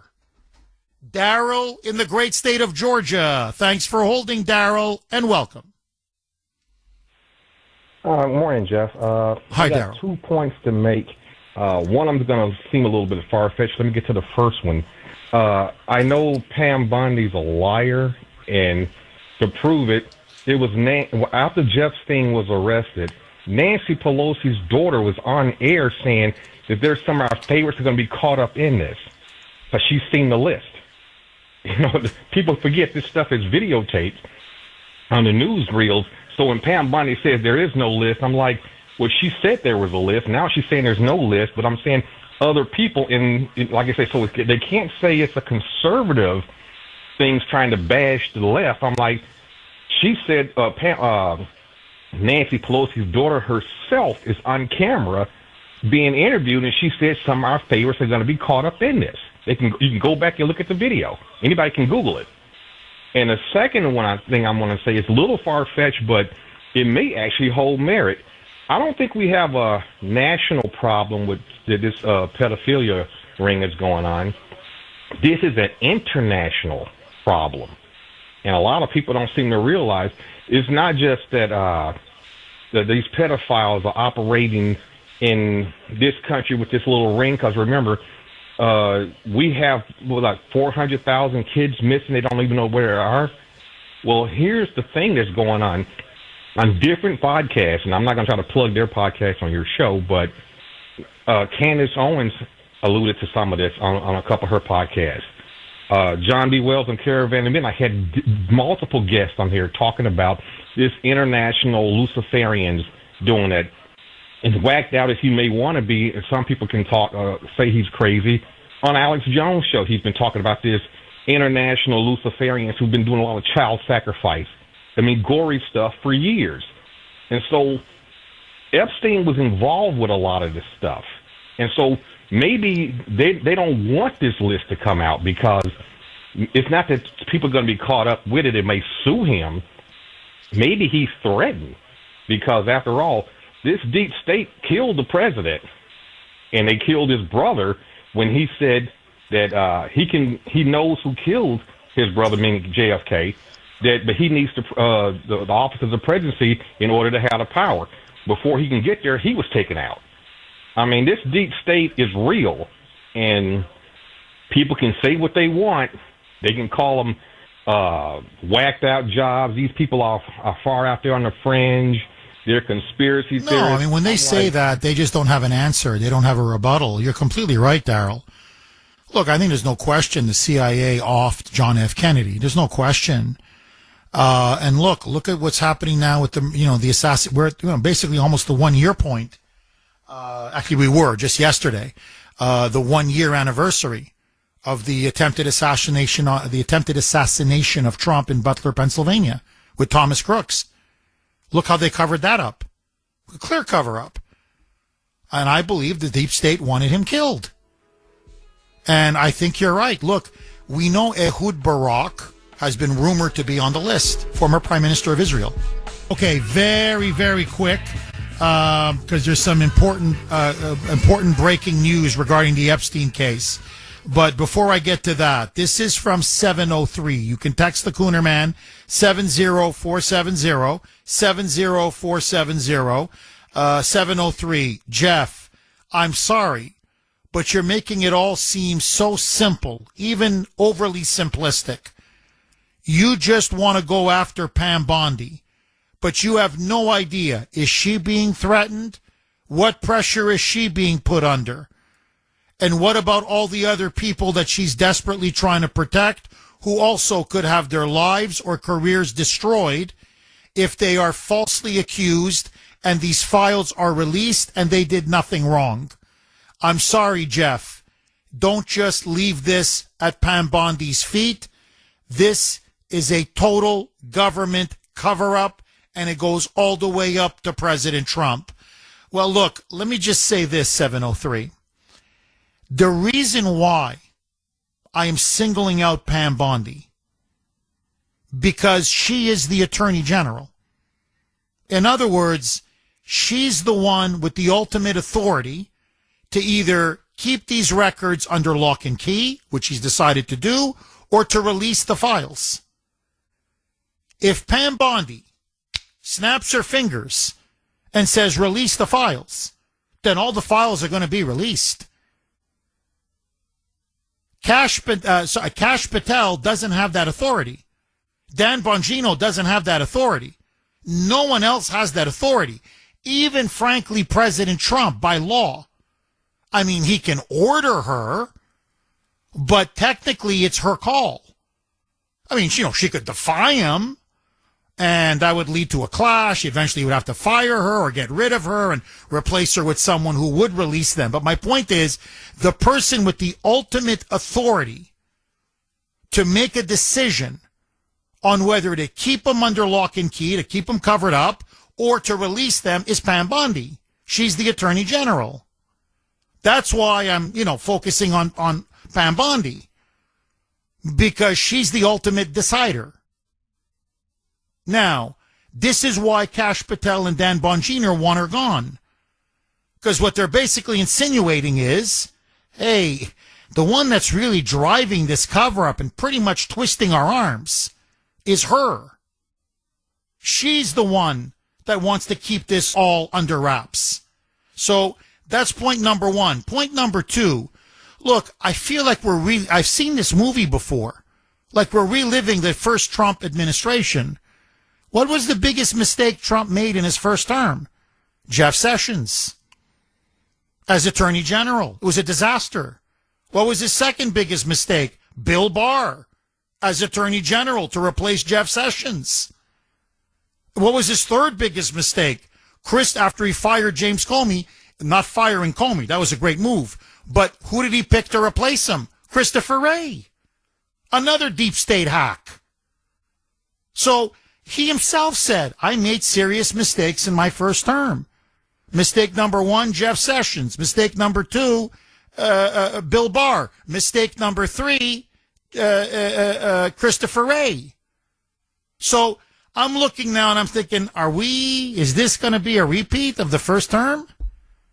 Another disaster for AG? Another disaster for FBI director? People who have big mouths but can't deliver? So, again, we've been down that road before. Now, this is huge, okay? It's no longer now just the Daily Mail. Other news outlets are now confirming. So listen now to this. This is going to dominate the news cycle today. Take it to the bank.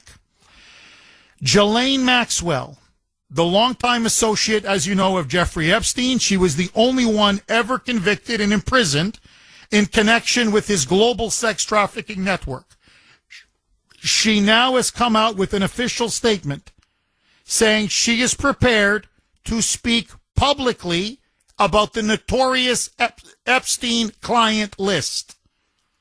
She now says she would, quote unquote, welcome the opportunity to testify before Congress, and that she wants to reveal the full extent of Epstein's dealings, including the names of his powerful clients.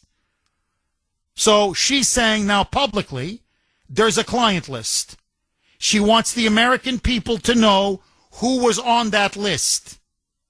And she says she wants to finally tell the American people, quote unquote, what really happened, saying now that the public deserves the truth after years of secrecy and speculation. Now, she is adamant on one point. She says that President Donald Trump is not on the client list. By the way, Epstein said that to his lawyer over and over again. Remember, he was arrested and indicted under Trump, and then he hung himself when Trump was in power. So, his lawyer went to Epstein repeatedly saying, look, we can make a deal with Trump. Do you have anything on him?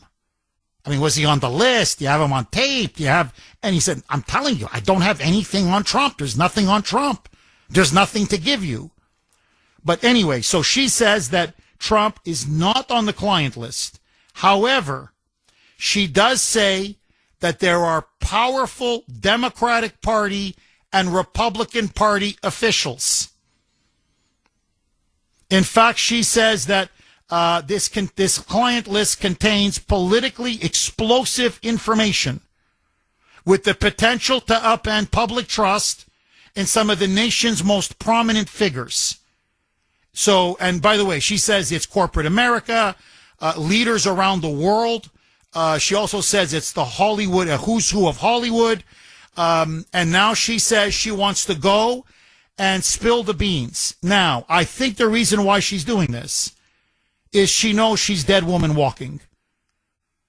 That the more this scandal heats up, she's the only one left now that can confirm or corroborate what really happened. If they're not going to release any information, she's the only loose end. And so I think she's come to the rational, I think the right conclusion. If I keep this with me, I'm dead.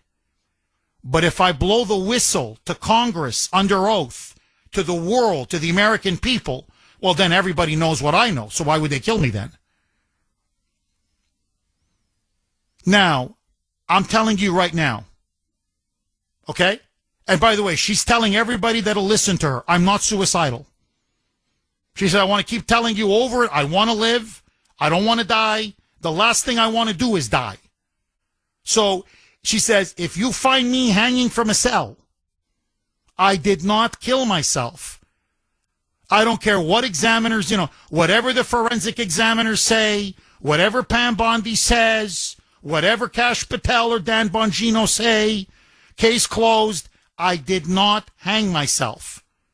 Now, to me, I hope this woman gets around-the-clock protection.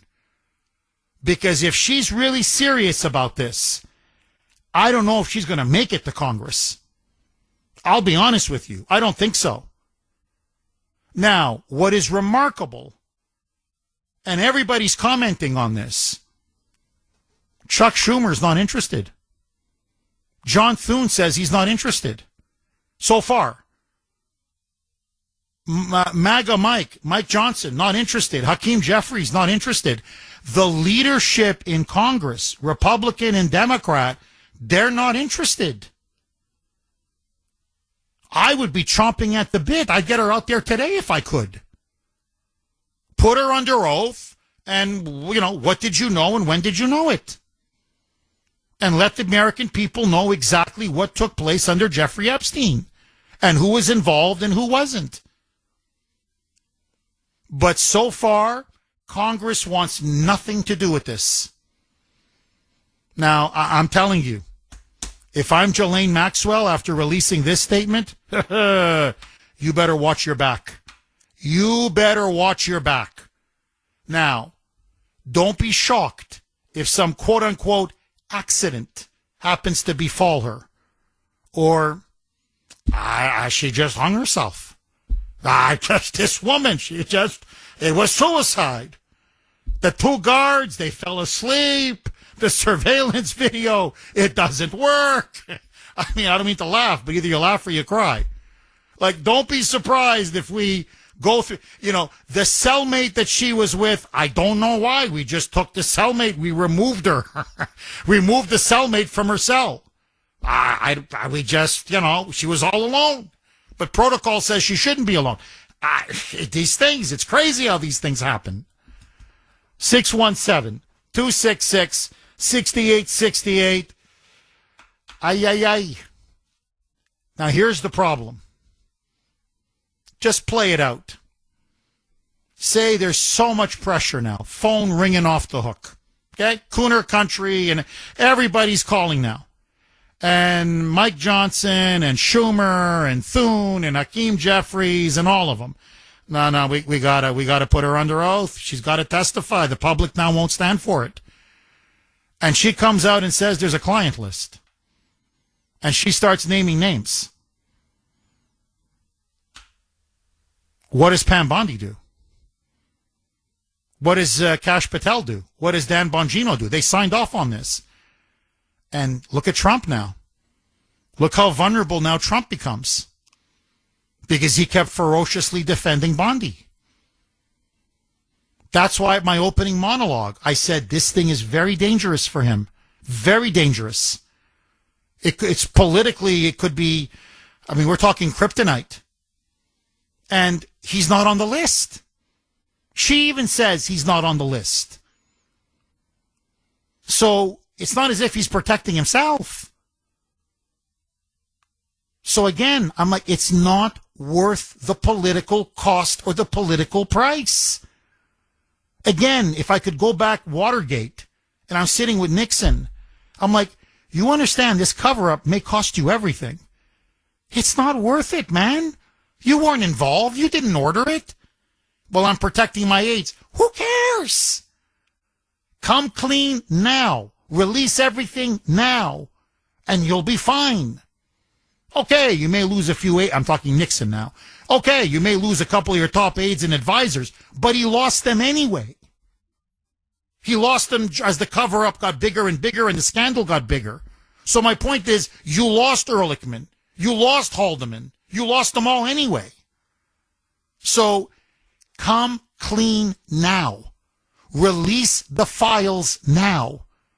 And if there was a cover-up, and there clearly was, then get rid of Bondi. And you can keep moving on. You've got 3.5 years. And this thing will be put behind you once and for all. But now, he's on a razor's edge. He's one explosive testimony away from this thing now devouring his presidency. 617-266-6868 is the number. Agree, disagree. Russ in Boston. Thanks for holding, Russ, and welcome. Cooner country, it's Trump or communism. In the last 4 years, we all got a good taste of communist control. Remember, the blue states like California, New York, Massachusetts voted for the communists. They voted for the communists. New York City is close to electing a red diaper doper baby Jew-hating communist. Jeff, you and I have spent time behind the Iron Curtain. I say give me liberty or give me death.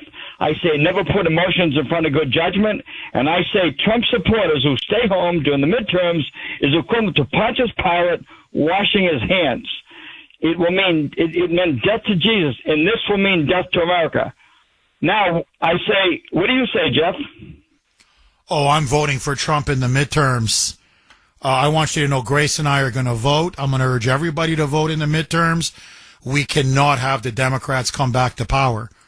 I mean, look, you know me. I'm hitting him hard on this Epstein scandal because I'm trying to save him. You know, I don't want this to hurt him politically, but I don't care. Compared to as you put it, it's Trump or the communists. And for the Democrats to come back to power, oh my God. No. We have to vote in the midterms. We have to vote for Trump. We have to keep the Republicans, both the House and the Senate. Because if they come back, Russ, they are going to paralyze him. They're going to investigate him. They're going to impeach him. They're going to defund him. It's going to be a disaster. So, Russ, on this, as usual, you and I see eye to eye, not 100, but 1,000%. Russ, if you were his consigliere, okay, his advisor, his top advisor, as the Italians put it, what would you tell Trump to do now regarding the Epstein file and this burgeoning scandal?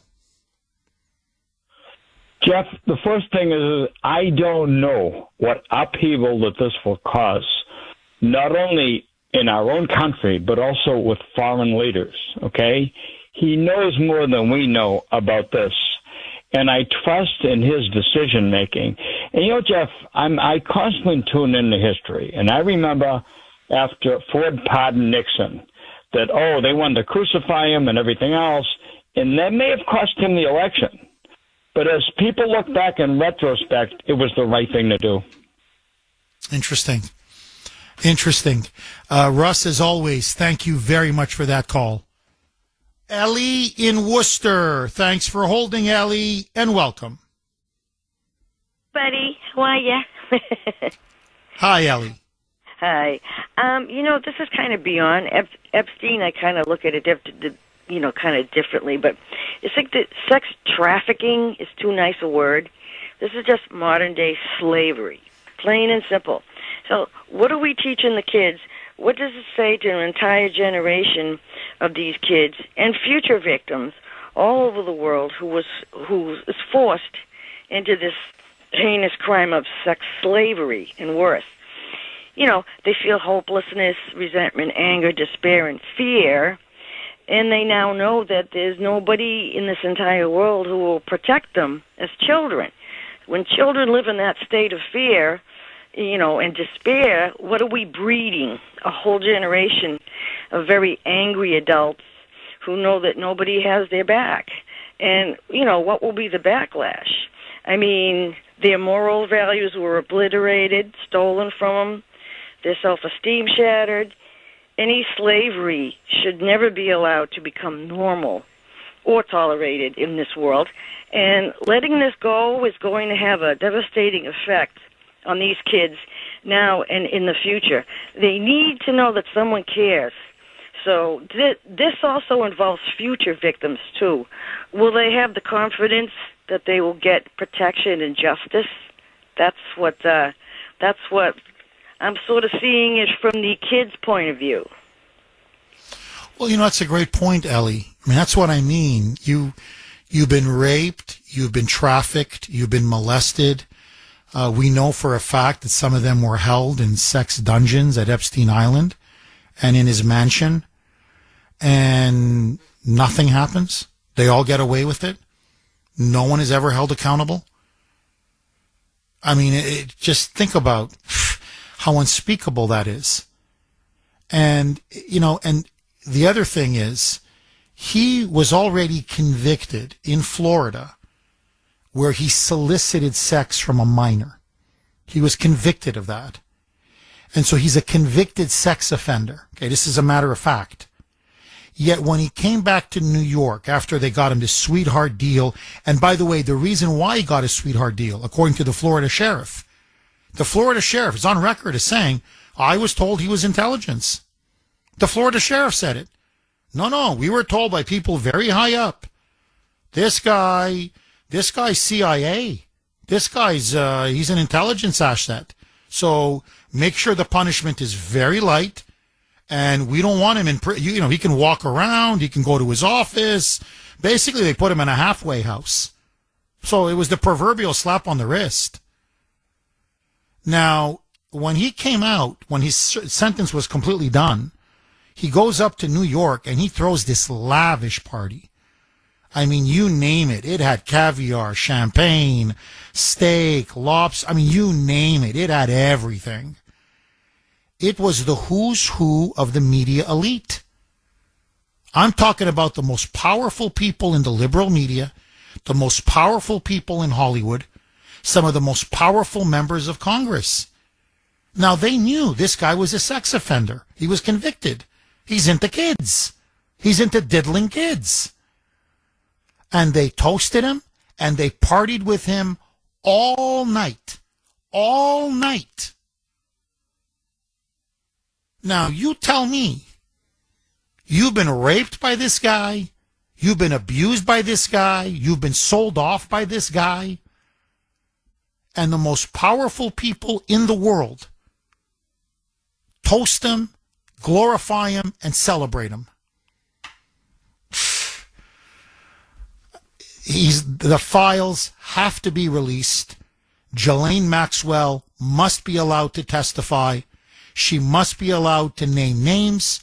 We must know who was on that client list.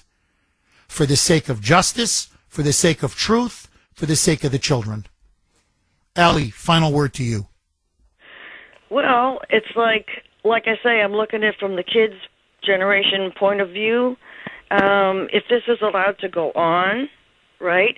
And then, but they know nothing, that there's nothing they can do to protect themselves, so they just let it go in their hopelessness and despair. But that also continues this pattern of sexual child abuse, which is really... Well, it's eating away. 617-266-6868 is the number. Okay, according now, I'm just going by the Daily Mail story that is now being not just picked up, but being confirmed by numerous other media outlets. Ghislaine Maxwell, really the right-hand woman of the late Jeffrey Epstein, is now saying she wants to testify in front of Congress under oath. She says there is a client list. She is willing to tell everyone who is on that client list. And in particular, she's adamant on 2 points. She says, number one, Trump is not on the client list. She says there's no big shock when it comes to Trump. She said he and Jeffrey had a falling out over business dealings. And when Jeffrey started to hit on underage girls at the Mar-a-Lago club, this was, 20 years ago. She says there's nothing on Trump. She says, but I will tell you, quote, there are very powerful men in politics, Republicans and Democrats, in business, in Hollywood. She says foreign leaders that are on that list, and they don't want their names to be released, and they're willing to do anything to prevent that list from being released. She also says that a lot of these powerful men have, quote unquote, a ton of money. And if you really want to find out everything, just follow the money. So there you go. Now, another shocking thing, and this is going through someone who's speaking on her behalf, that apparently she says that when she was finally prosecuted, indicted, and then convicted, not only was the prosecution, i.e. the feds, the government, never interested in a plea deal, she says what she found shocking was they never even asked her about the client list. When she and her lawyer said, look, we got powerful people we could deliver to you on a silver platter, she said nobody wanted to hear it. Nobody wanted to touch the files or the list with a 10-foot pole.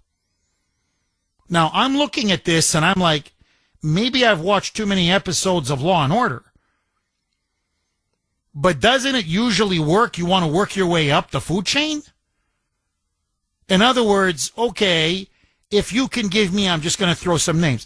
If you can give me Bill Clinton, if you can give me Prince Andrew, if you can give me Bill Gates, if you can give, I'm just giving names. If you can hand them up to me on a silver platter, yeah, I'm looking at a plea. Of course I'm looking at a plea. Nobody asked her. Nobody wanted to know.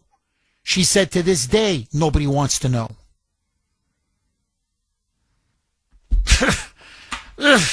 I mean, it's just, this thing, I'm telling you, it's like a Hollywood movie. 617-266-6868. This so reeks of a cover-up. And one of the biggest cover-ups in history. It's unbelievable.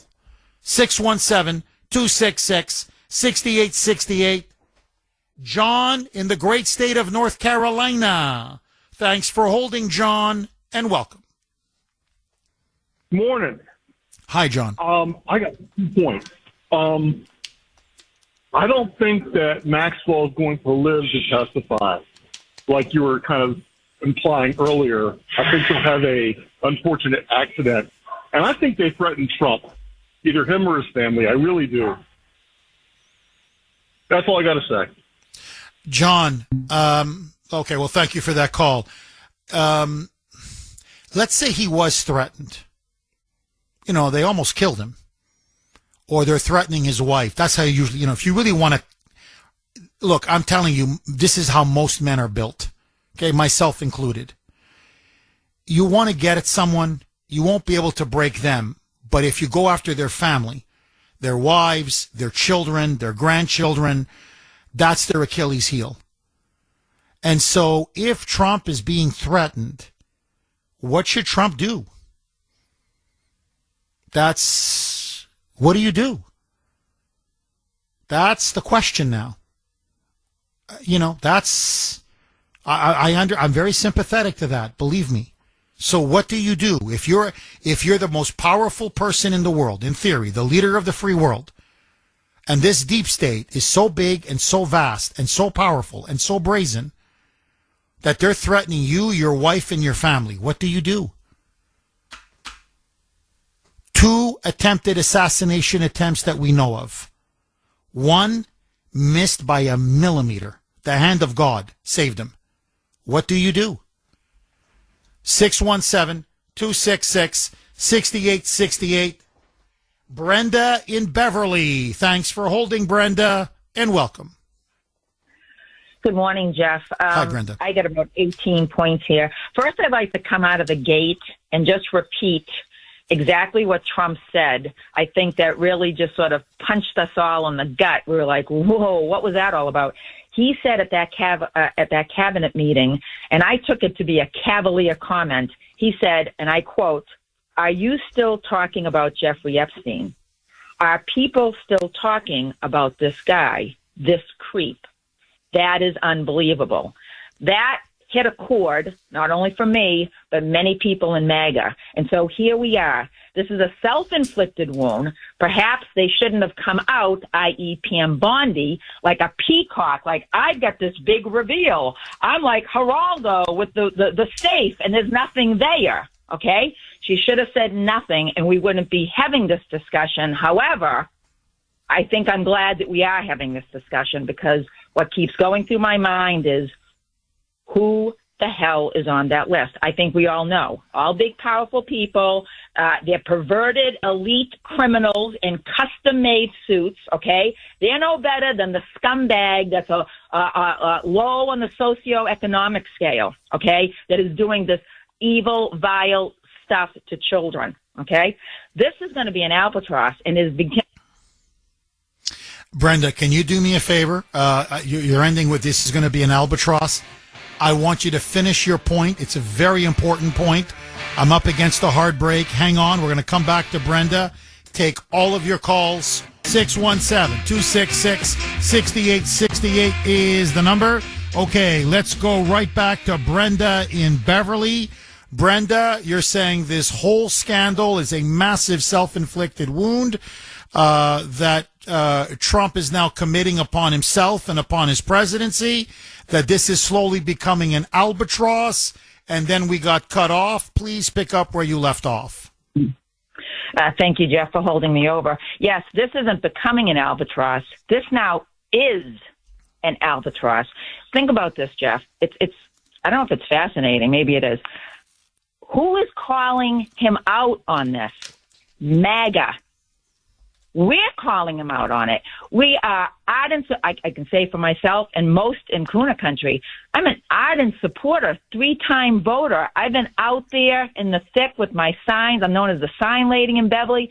Gotten all kinds of slings and arrows, called every name in the book, people coming over. I even had a police protection. That's another story.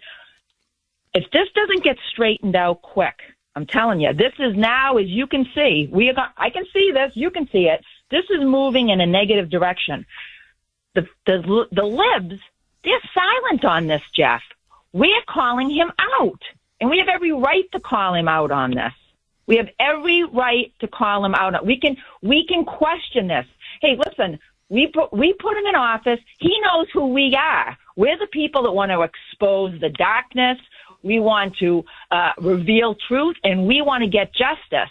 Okay? Now, you brought this to the table. You brought it up back in February or March, and here we are. And again, are you still talking about Jeffrey Epstein? I mean, that was a cavalier comment to make. He should have said nothing. That was a moment. He should have just let Pam Bondi do her thing, talk whatever, and just be quiet. But now he's made it even worse. So now you're digging your own hole right now, okay? And it's not going away, because those of us in MAGA, who see this as this is as big as all the other stuff that he's done, and we're not taking that away from him. We're not taking away from what he's done at the border, what he's doing with the economy, what he's doing with world peace. I mean, we can go down the laundry list of all the wonderful things that he's done in 6 months. It's amazing. However, again, this is now the albatross. This is the thing that could actually take him down. This is bigger than any of us can imagine. And I know it's probably something awful that might be happening to him in terms of if he says something. But I'm grateful that Ghislaine Maxwell, who I have no, I feel for her. I don't. But I've actually said a prayer protection around her, as much as this woman is vile and evil, that perhaps she can get the cat out of the bag, okay? Because that might actually help in this situation, because we're not letting it go. You spent the whole program talking about this. You spoke about it several times last week. This is not a little thing. This is perverted, powerful, elite men in custom-made suits diddling with our children. It's filthy. And just like they said in The Sound of Freedom, God's children are not for sale. This is bigger than all the other garbage that we have to deal with, because these are our kids. And I don't want to hear for the umpteenth millionth time from either side of the aisle about the children, when here we have a situation about the children, and we're going to go, well, it's the guys in the powerful suits. No, we're done. And we're calling it out. And it isn't going away. You're not going to let it go. I'm not going to let it go. Most of us in MAGA aren't going to let it go. And we don't want to hear True Social texts saying we're selfish or disloyal because we're calling something out on the carpet. Okay? These are the kids that we all say we care about. Well, then let's show them that we care about them. Brenda, drop the mic. Thank you very much for that call. Could not have said it better myself. I'm not going to let it go.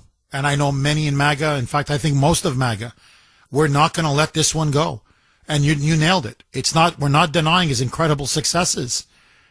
But this cannot be let go, period. It's just that simple. 617-266-6868. Now look, Ghislaine Maxwell's giving everybody a way out. I mean, it's not giving Pam Bondi a way out, or Kash Patel or Dan Bongino. They're going to go down in infamy if she testifies. But, okay, you don't want to release the list? Let her release the list. Just let her testify under oath. And it'll come from her mouth. And then let the chips fall where they may. 617-266-6868. Agree, disagree. Rob in North Andover. Thanks for holding, Rob, and welcome. Jeff, how are you? Good. How are you, Rob? Well, not good. I probably disagreed with you 2 times since I've been listening to you. I'm one of the biggest Trump supporters in the world, and I'm very upset that he is not. I gotta say that I disagree with you. Pam Bondi is not the last stop. The buck stops with President Trump, and him not pulling the trigger on this has made me very, I'm not going to say I'm not going to vote for him, but I lose faith in him every hour this goes by without him releasing it. Something is wrong. Very disappointed. Rob, can you do me a favor? Are you on speaker? I just got off. Oh, my God, you sound so much better. Rob, why? Just, if you can, just lay it out for everybody. Why are you laying this right at Trump's feet? Why are you upset with him? And you're a big Trump supporter, a very staunch Trump supporter. Why are you upset with him, and why do you blame him?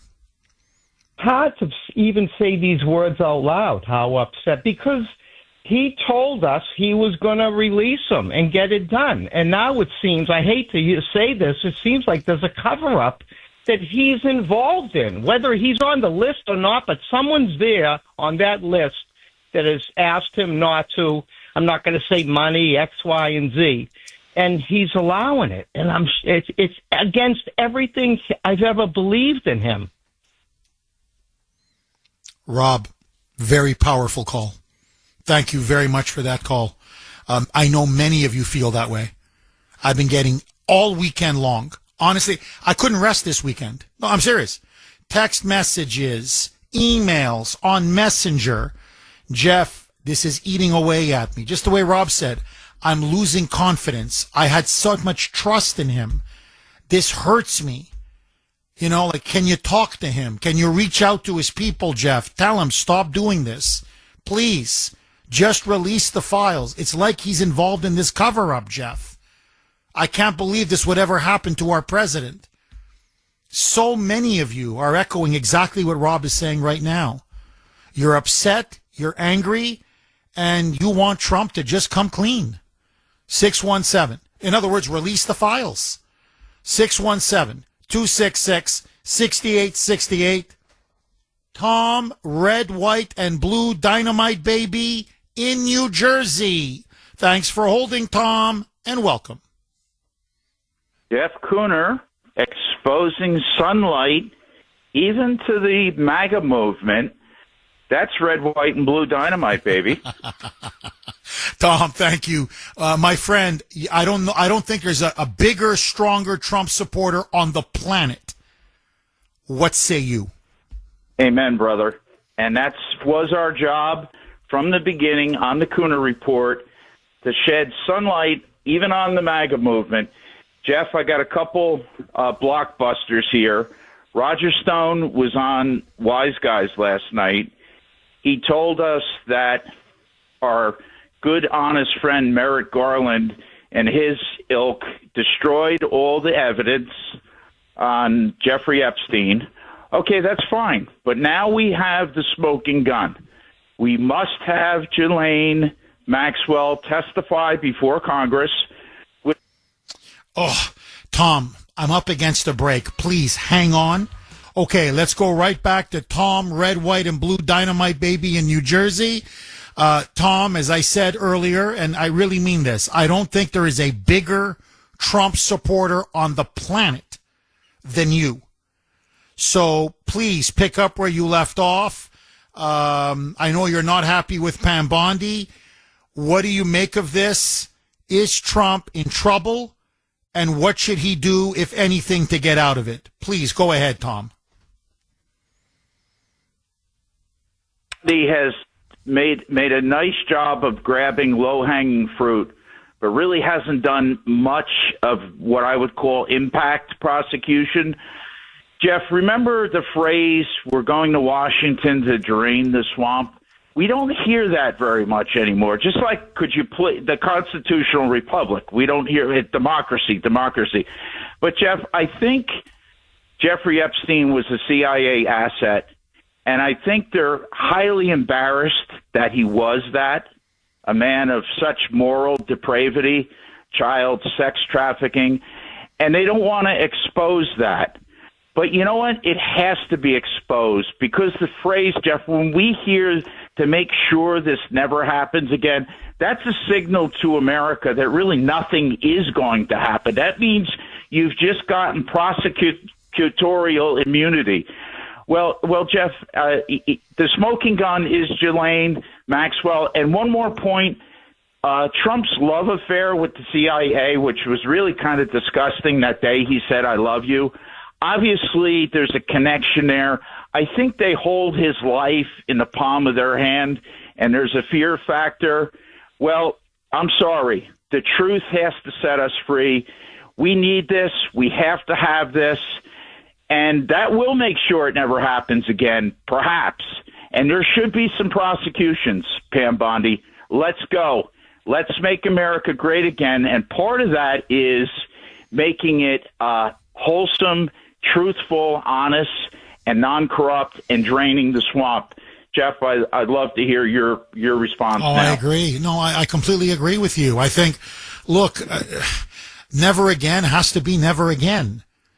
And, you know, again, I don't want to sound like that movie, but it's true. God's children are not for sale. And look, it's politics. It's dirty. You get it. I get it. This audience gets it. We're not talking about covering up some kickback or some bribe to a sleazy politician, bad as that is, don't get me wrong. You're talking about a globalist elite of some of the most powerful people in the world who were raping and abusing and molesting kids and underage girls and boys. And our CIA, and I believe he was clearly Mossad as well, probably MI6, allowed this to go on for decades because they were blackmailing the powerful and controlling them. By blackmailing, you control them. They were blackmailing some of the most powerful people in the country and in the world. And so our CIA and other intelligence agencies allowed children to be raped, to be molested, to be abused in order to gain what the Russians call kompromat. Basically compromising information to blackmail and control people. And I think you're right. I think Trump understands the American people will not accept this. And this could bring the entire CIA down. It can bring much of the political establishment down. It can bring much of corporate America's leadership down. In other words, he's looking at this and saying, my God, this could bring everything down. Now, I don't know if he's being threatened. I don't know if he's afraid of the consequences. I don't know if he's got family members that maybe are involved or friends of his. I don't know. I don't know what the reason is. But now with Ghislaine Maxwell threatening to blow the whistle, Tom, this scandal just went up to another level. Tom, as always, thank you for that call. Let's go to Sal, Merrimack Valley. Thanks for holding, Sal. I hate to do this to you. There's 2 minutes left. The show is yours. Go. The MAGA base. Actually, 1 minute now. I'm sorry. 1 minute. Go. The MAGA base got to relax. Trump has done more wins than this loss. This whole Maxwell thing is terrible. Trump absolutely knows something about what's happening, and he just can't bring himself to do this. And he's still the best president we've ever had. The people who are losing faith in him don't lose faith. I've been paying $2.79 for the last four months for gas. Things are going good in the economy, and we just can't let this ruin Trump's presidency. And Pam Bondi, he doesn't want to fire her. He doesn't want another Jeff Shell. In other words, Sal, trust in Trump, and everything will work out fine in the end.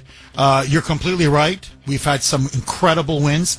I wasn't $2.79, I wish, but I was $2.99. That's what I paid yesterday. So he's starting to bring down the price of gas. The economy's turning around. He's doing a great job. On this, however, gotta go. Bye-bye.